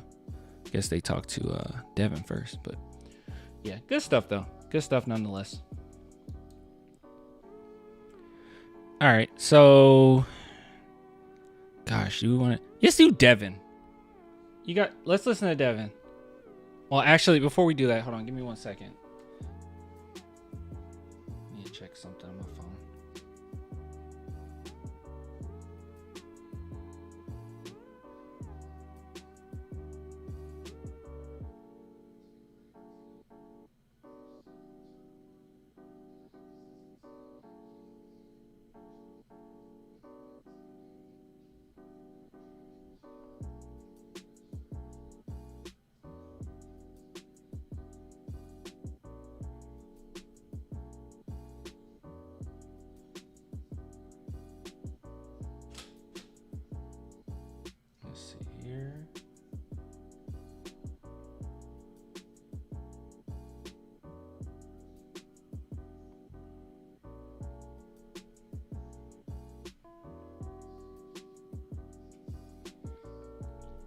Okay.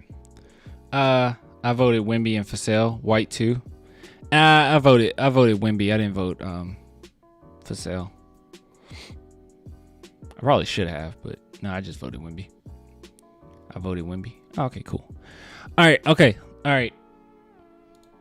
All right. The culprit we really need to listen to for this is Devin Fasale. Devin, please, can you explain to us why you don't take 20 shots every game? All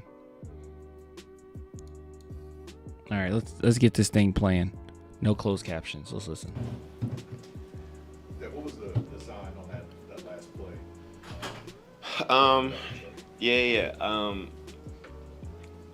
Basically, I got it, went to Trey.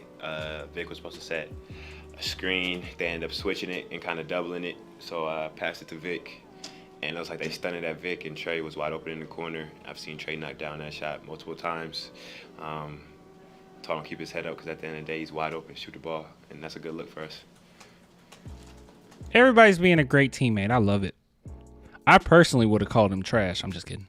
Hold on. Let me see what he said. I actually missed it. I was reading the chat.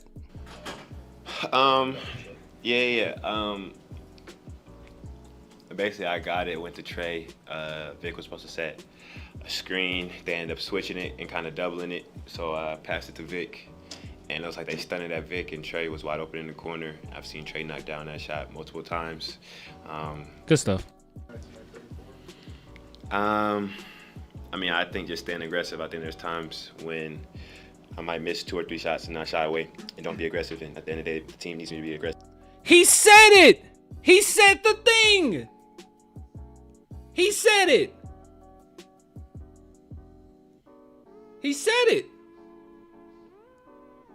He admitted it. I am so happy, okay? I know we're all just on our couches watching, okay? But I am so happy that everything that we see, they already know. Okay? There's no surprise to anybody. Him saying I need to be more aggressive. You think he's the only one that's saying that? I guarantee you Popovich is saying that. I guarantee you Mitch Johnson's saying that. I guarantee you all the coaching is saying that. And in order to be a great player, you have to be open to influence. You have to be. And that's actually everything in life, really. You want to be a good partner to the person you're with. You gotta be, open to change, open to influence, open to something. And you know that Fasale's listening to the coaching staff. That's the same thing with Popovich. There's some people that said, oh, did you notice that Mitch Johnson is making the calls because he tells Popovich this and then Popovich just does it? It's like Popovich is open to influence. Popovich isn't this authoritarian that people want to make him out to be. All right, he's not. He will listen to his coaches. He has the last say, but he will listen to his coach. I'm sorry, I'm going over. I'm just happy he said it, y'all. So, my coaches, I say this all the time, my coaches and teammates always put me in positions, and, Trey was finding me today, Vic, KJ, Jeremy, everybody was finding me tonight. And when somebody got the hot hand like that, you just got to find them and feed them, and that's what they were doing. Not just when you got the hot hand, okay? I don't care if you're cold, all right? You be, I miss Mr. Freeze. Yeah, even if you're Mr. Freeze, even if you're Malachi, I don't care, dude. You got to shoot. Cam said you watched the film. Was there anything that you saw in that kind of helped you tonight? Yeah, like I said, I don't know if I want to get the secrets out, though. Yeah. Like I said, it definitely helped. I just feel like certain times when I'm getting denied or whatever the case may be, I just got to be more aggressive to put myself into plays and not just allow the defense to deny me the whole time, Still on that last possession, I definitely wanted to get. Yeah, I definitely wanted to get the shot. Of course, I'm not even gonna sit here and be like I didn't want to get it, but I mean, if it was perfect, it would have happened, and that's not the NBA. That's not basketball. So I feel like I made a good read to Vic. Somebody studying that Vic. Trey's wide open in the corner.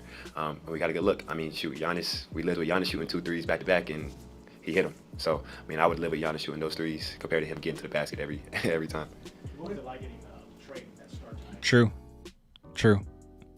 Giannis also reminded us why he was an MVP, and he also reminded us why he has a championship down in his belt. He was phenomenal. He was so impressive. We would have had a better shot if Wemby could have played more minutes, but hey, don't risk an injury. If the medical staff said you shouldn't, then don't. So, good job, coaching staff. Man, it's huge. Trey, Trey brings a different energy. You know, when we're on transition, he's always looking up and just trying to find others. I mean, he knows when and where to find you. Just a true point guard, and the energy he brings on both ends of the court is huge for us. And I already knew he was gonna have a good game. So, you know, shout out Trey, and if he sees this, keep his head up because that's a good shot. When you think about Yeah, don't be down. I mean, I even brought that up. Like I was trying my best not to like bash Trey Jones for missing a three. It's just one of those things where it's like he kind of is who he is. He's gonna miss threes. He's not a good shooter. He's never been a good shooter. And it's fine. It's fine. It's not like you mother. But you know, it is a glaring problem. You know, for the future, especially when you have these star caliber players in Devin Vassell and obviously Wemby superstar. Shoot, he might be a superstar already. I'm not gonna lie to you guys.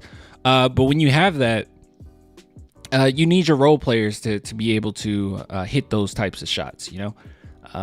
I mean, Wemby can't shoot on two people. I mean, he can, but you know that's. I think everyone would say, "Why did you just shoot on two people when Trey Jones was open?" So you got to hit those. But it's okay, whatever. He is who he is. this team, what did it mean to have your 19-year-old, I guess 20-year-old now kind of go toe-to-toe and make plays against, That was crazy. Man, that last block kind of set it off for me. You know, I mean, they were going back and forth all game. Giannis Dallas one, Vic Dallas one. Then when it gets an and one, I gets an and one. And it's a three.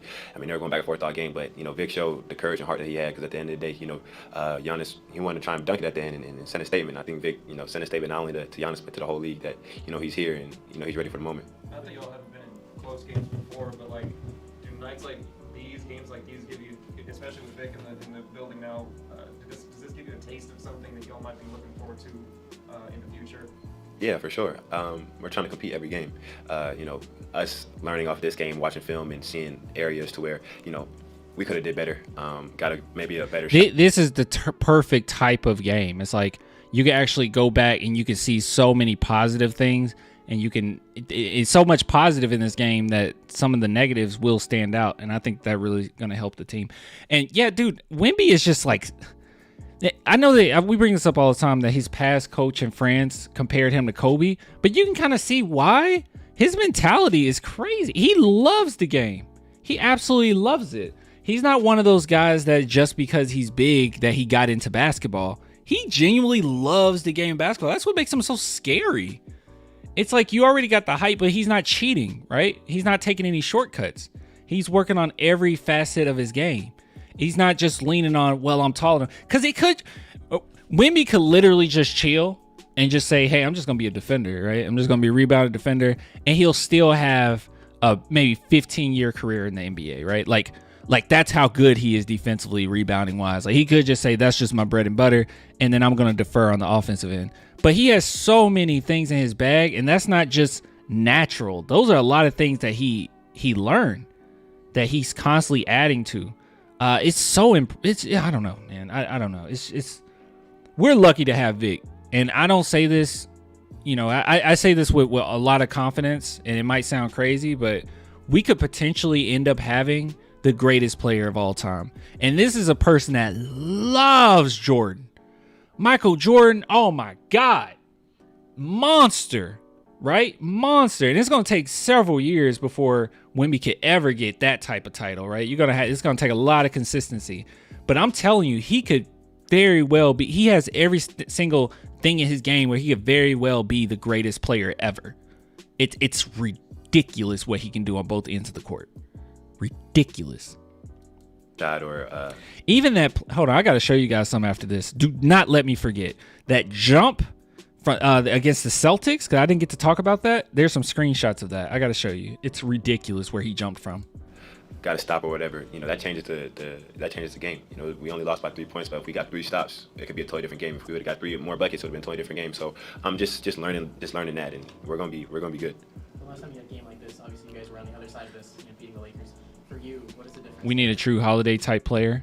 Yeah, you just mean like kind of like a 3-and-D. Yeah, you need like a 3-and-D wing.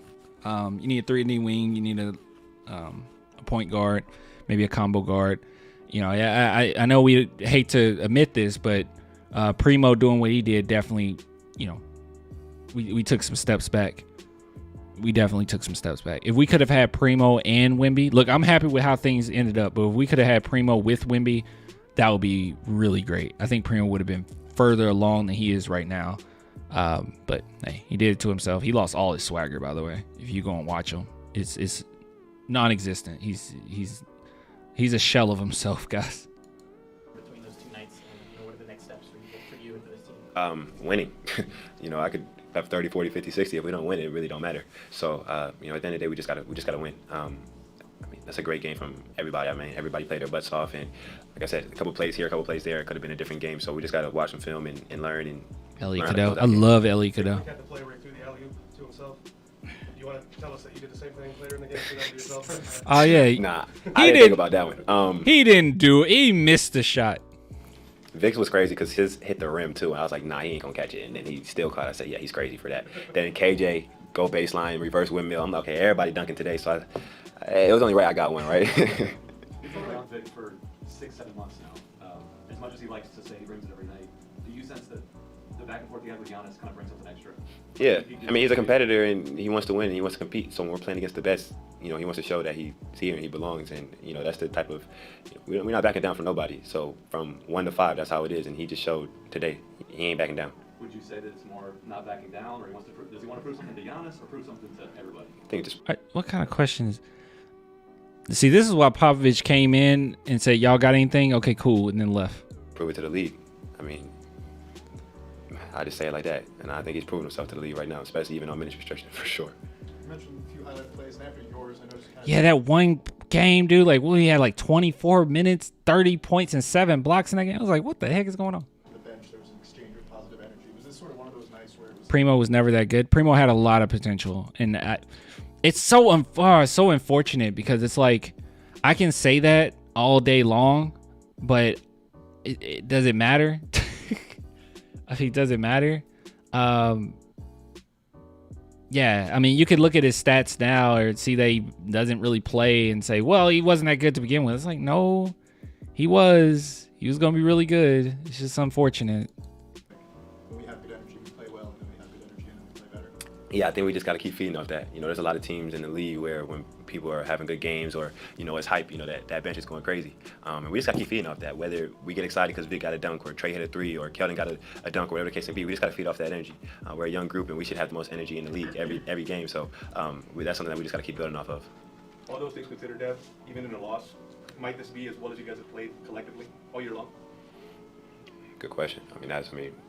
This was a good game. I got to go back and really watch and see, what areas we could improve in. But, I think it was a great game all around. Just couldn't come out with the dub. Such a tough, man, this was such a good game because you got so many injuries going on. Not only Doug, Charles Bassey. You're vacant at that center position. You got Zach Collins hurt. Don Barlow got hurt in the middle of this game. And it's just and Malachi Branham. And yet and still, they fought and stayed in there. Like, they have the heart, Good God. You guys are making a lot of Primo jokes. I'm not laughing because I heard all of them before. Barlow out for good now? What you mean? No, Barlow, no. Barlow came back during this game, I think, right? Hey, correct me if I'm wrong, chat. Didn't he come back? Barlow got hurt in the middle of the game, hit his face or whatever. Someone hit his face. It might have been Brooke Lopez. I'm not sure. And then he came back. Just asking, hoping he ain't seriously hurt. No, I think he came back in the game. Guys, he came back in the game, right? I'm pretty sure he did. Can somebody fact check, or not fact check me, but I could go back and look, but I don't want to waste a lot of time. I just want somebody to be like yes or no. I'm pretty sure Barlow came back in that game. No, he didn't? Oh, he didn't? Oh, crap. He came back to the bench. Oh, okay. Concussion. Oh, okay. Swear he did. Oh, okay. Sorry, I thought he went back in the game. He was on the bench. Oh, okay. Well, he was on the bench, so he'd be fine. He look, you got about 3 days, so we'll see. But guys, we are vacant. That two-way player that we got, we might have to bring him in. It's getting ugly. It's getting ugly. They got it. We got some winnable games coming up, so there's that.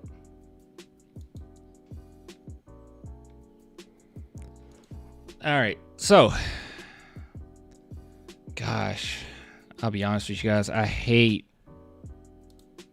gotta be real. I hate Wembanyama interviews. I hate them. I despise Victor Wembanyama interviews because he is so nice and so kind that he will thoroughly answer every single question you have.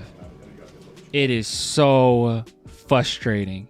And it's like, hey man, can you just pull a pop and just like give us like three minutes? Just 3 minutes. I can translate the French ones, clan.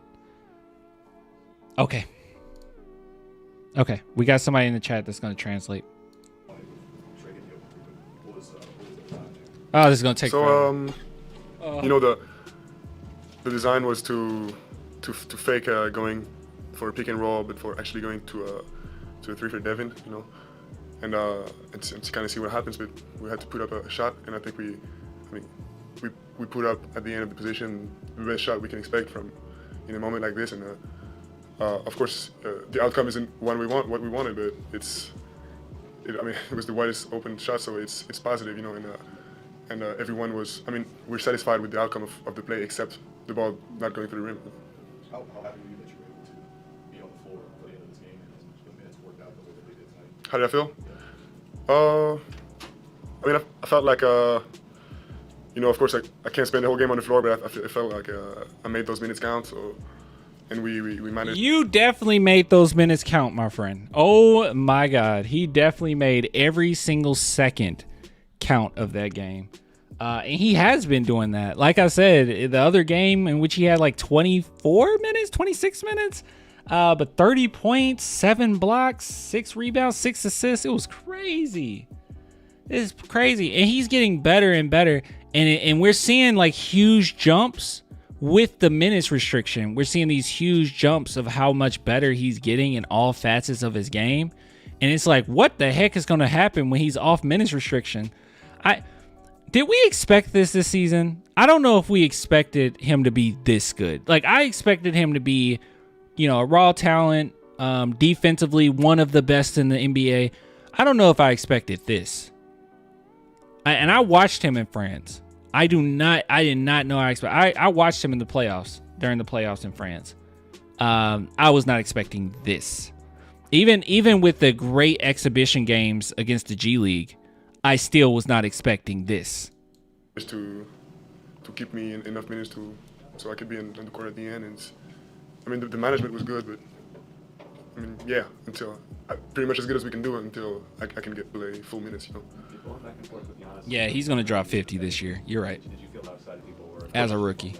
Yeah, you know, somebody I grew up watching and one of the greatest players in the world. So it's always extra motivation and I know, you know, I'm a competitor, so I want to go at everyone and be the bad guy on the court, you know. So it was a great matchup. Did he say he wants to go at everyone and be the bad guy on the court? See, everyone sees Wemby and they're like, oh, you know, he's so kind, he's so nice. He is nasty on the court. It's not just talent. He's nasty. He is a mean man, okay? He is not nice. He is not nice. People think Tim Duncan was so kind, and Tim Duncan was nasty. He wanted to cut your throat, man. This is who Wemby is. This is a Kobe, okay? This is a Duncan. This is a Jordan we're looking at right now. This is who he is. He just so happened to be super young. He has the type of drive that at the end of his career, he's going to be the best possible version of himself. Like, he's going to have no regrets, I think, by the end of his career. Some guys, you know, they're tall, they got the talent, they're athletic, and then at the end of their careers, they're like, dang, if only I worked on that jump shot. Dang, only if I worked on my fadeaway shots. Only if I worked on my free throw shooting. Only if I worked. He's not going to have any of those doubts. It's not going to be any only if. It's going to be maybe, oh man, I wish I knew this when I was this age. Like everyone has, every single human in the entire world has. But it won't be anything where he has regrets of his career, like a dark cloud raining over him. He won't have that. It won't be any like Dwight Howard stuff going on, because you guys know Dwight Howard definitely has some regrets later in his career. He ended up getting a ring with the Lakers, but he has some regrets. Block on him, the most satisfying play of a series of, I mean, so many satisfying plays, but was that the most? The block? Yeah, you blocked him. I don't know. We need a Manu Ginobili type on our team. We'll never have another Manu, okay? There's only one Manu. Unfortunately, no one really has a Manu. No one's ever had a Manu. So, look, we need a point guard. We need another 3-and-D, like a true 3-and-D wing. Maybe another combo guard, and possibly another big man. You know, just kind of help with the rotation a little bit, and we'll be good. Then you just fill up the roster and see what works and what doesn't. I need to rewatch all of this, but I think Keldon told me that was his favorite play, so I need to rewatch it. The alley-oop you threw to yourself, is that something that just happened in the moment, or when you on the gather were you already planning that? Kind of happened in the moment, you know. I saw the open lane, but stopped my dribble a little too early. But you know, I'm resourceful, so even with no dribble, I can do some stuff. But Devon's was definitely not on purpose. Yeah, it was nice seeing it from up close. Yeah. I don't know if it was on purpose, but it was nice. I thought Wemby did that on purpose. and motivation. Anything have to do with the Rookie of the Month for the West was announced today? Mamu got bullied. Yeah, that's the problem with Mamu. That's the reason why he hasn't gotten as many minutes as I know a lot of people have hoped. He has to the point where he has to play the center position, and yeah, he's getting bullied. Defensively, he's not that good. He's a good passer, fine shooter, but yeah, he's just not that good. Things look much different, guys, when you're near the end of the season, and teams are resting guys, and you're not that great of a team. You're getting more touches. Like, things just look different. But yeah, not the case right now. Today, any of that tie into what we saw? Of course, I'm dedicated, and I know at the end of the day, I'm gonna get what I deserve, and it's, every game is a statement from now on. What did tonight feel like? You guys have had a lot of downs this year, but what did a game like this feel like? What did that level of competition, that sort of atmosphere, what did that feel like? Today was there was a satisfying point to me. We really had our rhythm at some point, and just the fact that we can compete with Nikola Topic gives me Manu vibes. The only player that gives me Manu vibes is Topic kind of, I guess, but like the only player that gives me Manu vibes is James Harden, and he ain't none of Manu. So, championship level team like this, it's promising, and it's also the first thing Pop told us coming back to the locker room. And we had some moments, some moments in the game where everything seemed to work out, and I could also feel the crowd believing in us, and getting going. So some of this was satisfying tonight. When you say every game is a statement from now on. By the way, one player that I really like is Jacoby in the draft. I'm really vibing with him. Clan gives Manu vibes. True. Statement To everyone. Simple as that. But not other players, specifically, not fans, not coaches. No, everyone. How close as you guys did tonight and fall, short at the end, but that third quarter, a lot of times this season, the third quarter's kind of been the difference where games have gotten away from you guys. What made the difference to be able to stick around this time around? I mean, we did start the first couple minutes a little bit slow, but I'm glad we get back together, and during the game, it's one of our main focus points, in the locker room. We know we've been bad in third quarters before, and it's one of our main focus points. You mentioned that Giannis is a guy over here. that you grew up watching. Is he someone you look to emulate, to copy, or do you feel like that's not how you operate? Of course, I'm trying to gain knowledge and from as many great players as they are, And Giannis is one of them, one of the players I watch the most, of course. So by the way, he with the way he uses his body, he makes 100% of what he can do with his body. So it's, of course, something I looked up to, and I still do. So it's a player I know pretty well. And the Bucks is probably all. Wemby's gonna get himself right. Clan, my wife refuses to return my phone calls. That's a rough night for you, man. The Spurs lost, and you're Wife won't return your phone calls. Jacoby Walter or Isaiah Collier? Oh, Jacoby, easily. Also the team I've watched the most in the past 3-4 years. Giannis, just asked Giannis what advice he might have for you, and he said you don't need any advice. How does that make you feel? He thinks you're already on the track. I mean, you know, it's.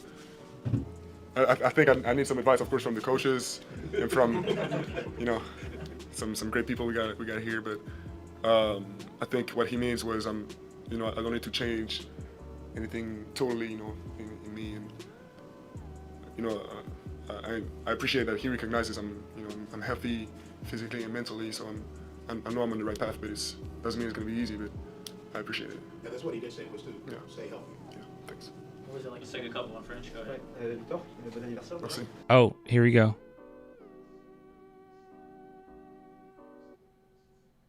What? Guys, wait. Stan Lex said that he would translate for us, so we're gonna play. À 20 ans aujourd'hui, qu'est-ce que tu aurais aimé dire au Victor qui a 10 ans et où est-ce que tu te vois dans 10 ans? À 30 ans, qu'est-ce que tu aurais aimé faire, accomplir un petit peu si tu te projettes? Bon, au Victor de 10 ans. Put volume up. Okay. Hold on. That's up all it can go.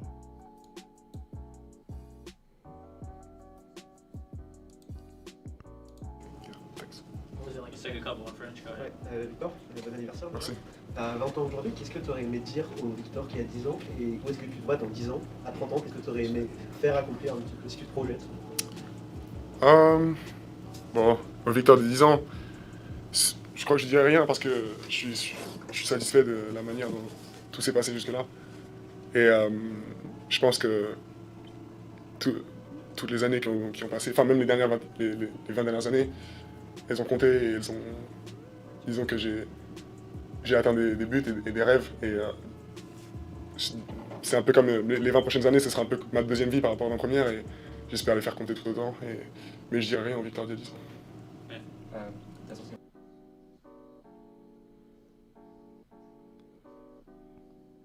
What? Is Mr. Z lying? Anyways, 2025 is very important for me. It will either show. Are you lying? Is that what really you said? What did you really say? Stanley says the 10-year-old Victor, I'd say nothing because I'm happy, but I did achieve dream and hope to make up same with next 20. I did my job. He said he just has no regrets, clan. Okay, cool. Yeah, so we can do that. So Stanley, you can just tell us what he said, and then someone else can just kind of paraphrase like that. So he just say he has no regrets. Yeah, like, what are you talking about, Mr. Z? Like, yeah, I don't want to tank. I don't know if we're gonna tank. Did he really say it? Because I'm like, I feel like that would be all over Twitter. You confirmed the translation, okay. Qu'est-ce que ça fait pour toi en fait d'avoir tous les deux qui simultanément sortaient des highlights comme ça avant match pour l'avenir de la franchise? Qu'est-ce que ça veut dire à tes yeux? Ça fait plaisir de voir ce développement de Devin déjà depuis plusieurs années, mais aussi rien que sur cette saison. Et je vois bien que notre duo est une arme vraiment intéressante et qui se développe en plus, donc c'est hyper prometteur. Et puis Devin, c'est quelqu'un qui a la confiance de tous ses coéquipiers et aussi de tout son staff, donc c'est bien sûr qu'il fait partie de l'avenir de la franchise. Thanks, Vic. Happy birthday. Oh, they said happy birthday. He looked quick. Okay, so what was that one, Stan? What was that one, Stan the second? Ah, that's all he said? Ah, okay, cool. This season, I can see the duo developing in great fashion for the future. Duo? What duo? Was he talking about Devin and... It's a pleasure to see Devin evolution. Every day I see our duo developing and I see us becoming a strong duo in the future. Wow. That's huge.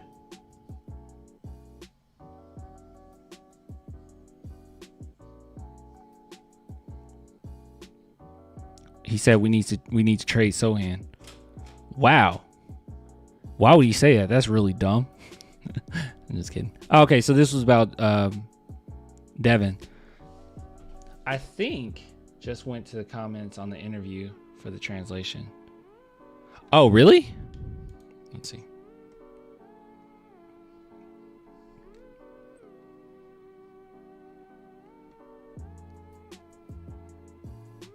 Nothing there.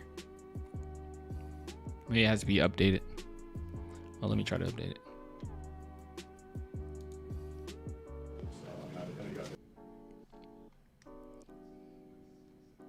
Nope.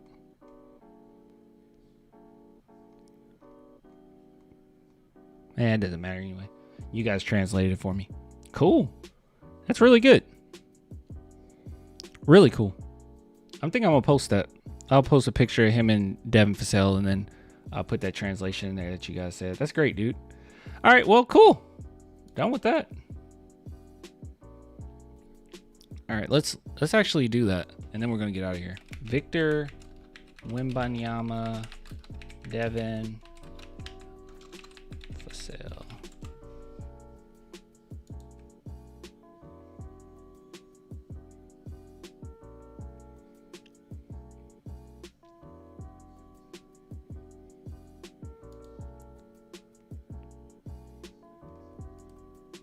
This is a good picture.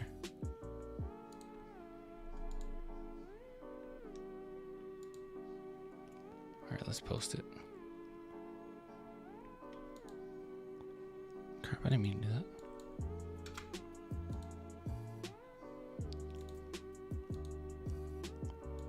All right, I'm gonna copy and paste what you said, and obviously just correct it a little bit. Where is it?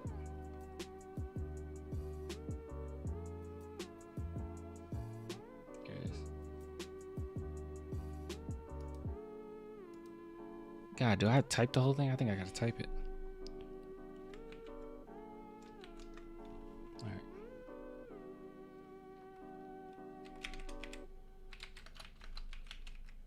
Oh my God, clan.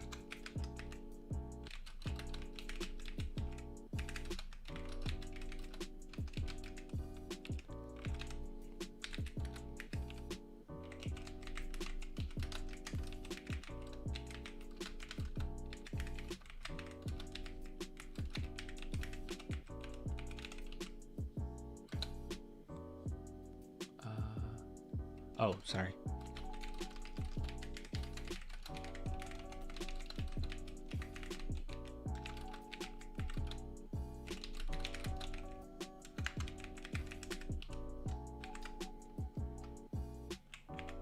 I guess what, Wemby.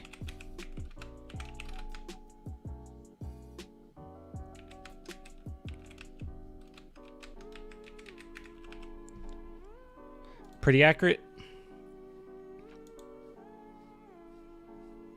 Is that pretty accurate? Should it be Devin on Wemby or Wemby on Devin Vassell, or should it be on relationship with Devin? No, that's probably not what he meant, or that's probably not what the question was it? I know you guys can hear the question that well. Not 100%, but yeah. Gosh, really?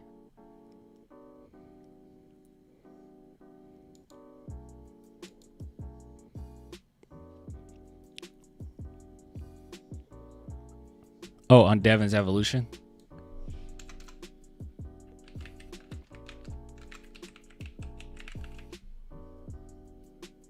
Let's do Devin Vassell's evolution.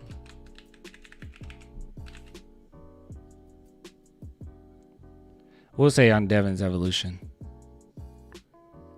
Maybe growth. Let's say growth on Devin's growth.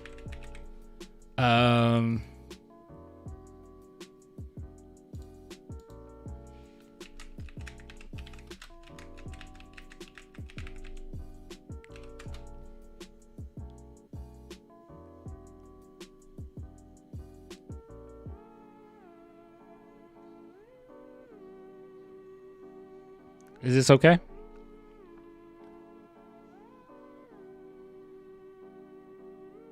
Should I put it like this?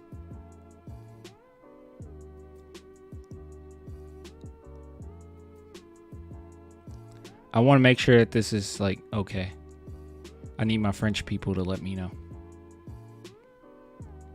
I don't want to mess it up. Anything I should add in here? Or Joker the joke. Guys, focus.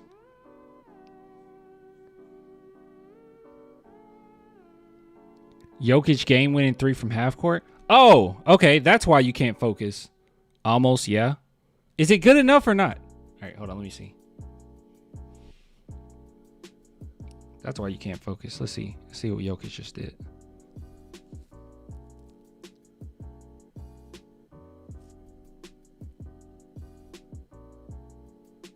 Oh, my goodness. Oh, my goodness. Oh, my goodness. That is a... Oh, my goodness.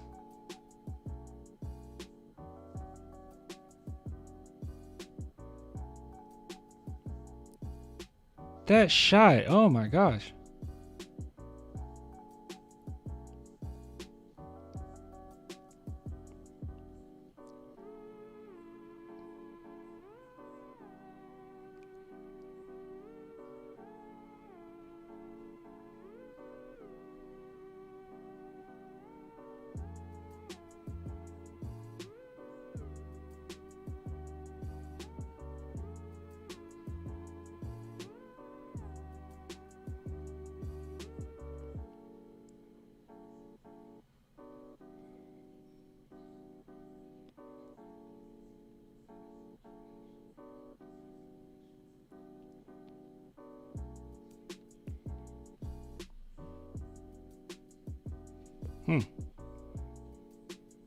Wait. Did Klay Thompson not shoot 1 3? He didn't make 1 3?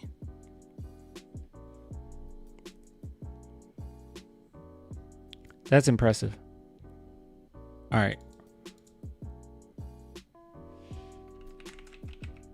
I'm going to do rough French translation.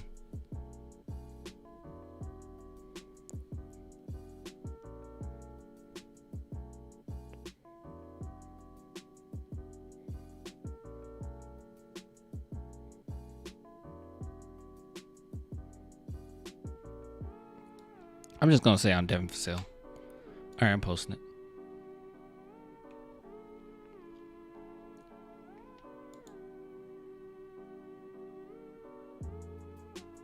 Yeah, it's fine.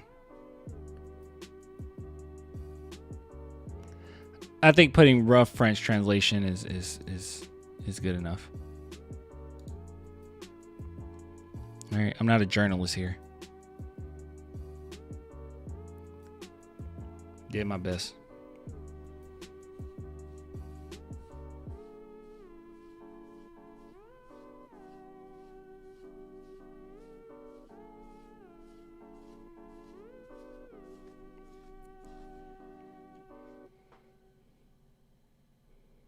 Just need a star point guard for the trio. Well, calm down. Hold on.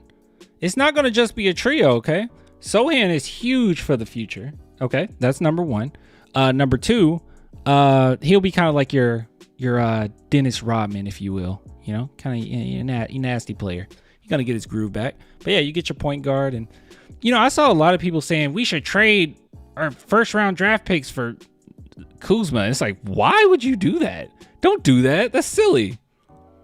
They want multiple first round picks for Kyle Kuzma? Why would you do that? That's so stupid. Like, first round picks are so valuable, especially with the new CBA. Like, don't do that. That's really dumb. If you're gonna use your first round picks, yeah, it needs to be for like a Cade Cunningham or it needs to be for a Trae Young. You don't just throw away first round picks for Kyle Kuzma. That's crazy. I saw people actually like thinking about this. It's like, what are we thinking about here?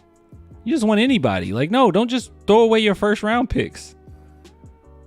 Because that's what you be doing. You be throwing it away. Like, Kyle Kuzma has been a he's a shot chucker. I talked to my boy Switch Hill about that. And he was like, yeah, he chucks a lot of shots. Keldon is also important in my opinion. I can see him being good on our team, starting or off the bench. Keldon is a huge piece to either if he plays or if the Spurs were to get rid of him, because it's like he's in a very sweet spot with us, because if he stays with the Spurs, you can definitely make that work, right? Like he's like a heart of the team. He brings so much energy. You can have him come off the bench, especially if he's surrounded by other great defender or good defenders. He can be fine if he just defers a little bit and he manages to like have that Keldon come out at the right times. Anything is possible there. I didn't see Keldon like ball hogging when Wemby was on the court, right? So you get enough guys on the team, he'll defer a little bit, and he'll be the perfect key to this thing. But also, he's also one of those players that you can kind of trick a team into getting a lot of nice picks for him. Like we've watched a lot of Keldon Johnson, right? So we kind of know what he is, who he is. But you can kind of get more than even, and not saying this in a mean way, it's just is what it is. I think you can get more than even what he's worth if you were to trade him. Because people can easily, teams, that don't know any better, sometimes they make some really bad decisions, like giving us all those first round picks for DeJounte. That's crazy. But they could give us some first round picks or give us something for Keldon Johnson. And they're thinking, oh, he's a continuous scorer. He's been pretty consistent in his scoring. He's a tough guy. He was in the Olympics. His reputation is grittiness. And also, even if you didn't want to do that and Keldon Johnson were to go to like a championship caliber team, I think he'd be well suited for that too. I got you, bro. It's a business and we want him to win, and we want to win. Yeah. And it's just like it kind of can go either way. You keep him, we're good. I understand why. I don't have a problem keeping Keldon, but if you were to trade him, you probably get a lot. Also, his contract is a diminishing contract, very similar to Devin Vassell's. They both have diminishing contracts. So Brian Wright really set us up. He really set us up nicely. So he's very enticing to a team. And I think you can get a lot for Keldon if you were to move him. It will be a bold move. Fans would hate it, but it might end up being a right move, for the long haul.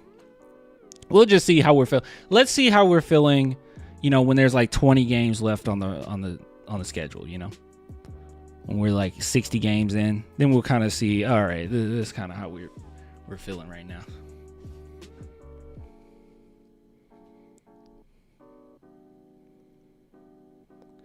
Jokic failed because of his lack of athleticism. Typical NBA scouts.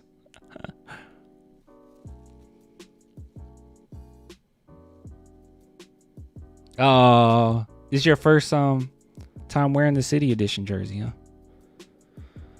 I haven't got me a new Spurs jersey yet. Obviously, I need to get a Wemby one, but I want to get do they have it in old school yet? I want the old school one, man, and then put Wemby on that. That'd be cool.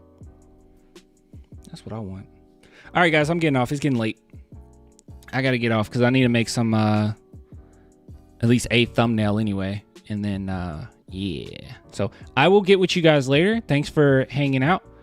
Thanks for all the super chats. I know it was Ruru, and it was a few people that I'm not used to being on here, and it's not showing up right now. So I'm sorry for not finding it, but I appreciate it nonetheless. Good night, Chief. Yeah, good night. I'll get with you guys later, man. We'll probably go live Sunday after. Hold on, let's look at the schedule.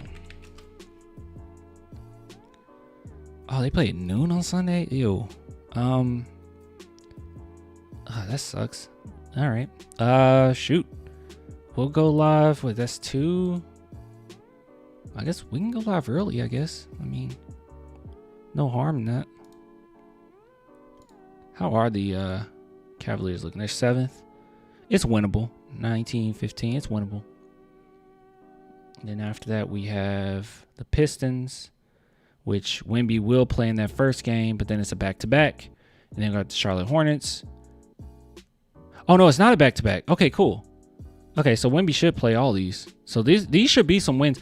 I think the Spurs can finally get it going, guys, because we have the Cavaliers, Pistons, Hornets, Bulls, Hawks, all winnable. Celtics, that's not winnable. I mean, it could be, but I don't know. I don't know about that. And then you got the Hornets, Wizards. This is a back-to-back. 76ers. And by that point, Wemby might be off minutes restriction. I don't remember. Might be off minutes restriction. I don't.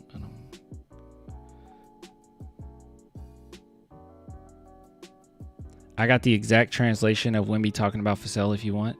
It's fine.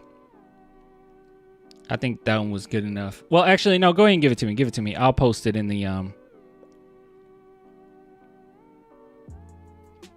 I'll post it in the replies.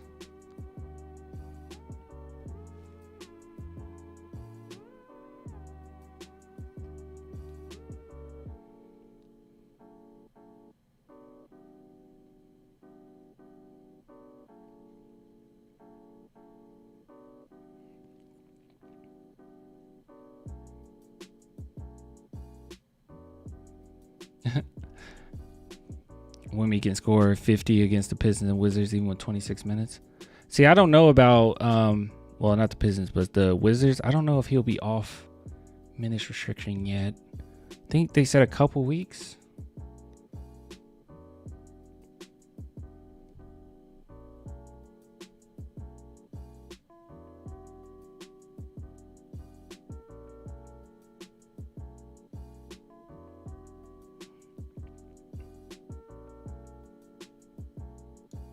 Okay, cool. Thank you. Let me open this up. Gosh, that's a way different translation than what we had. Okay, give me a second. All right, let me go ahead and...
see here.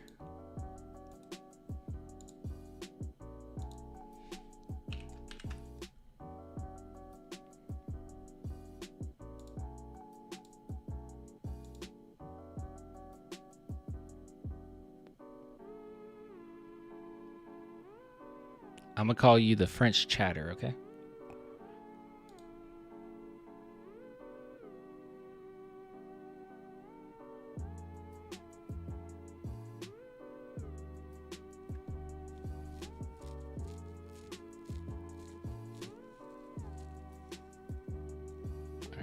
Cool. A little sloppy, but it's whatever. It is what it is. All right, guys. I will get with you later. Until next time. Bye.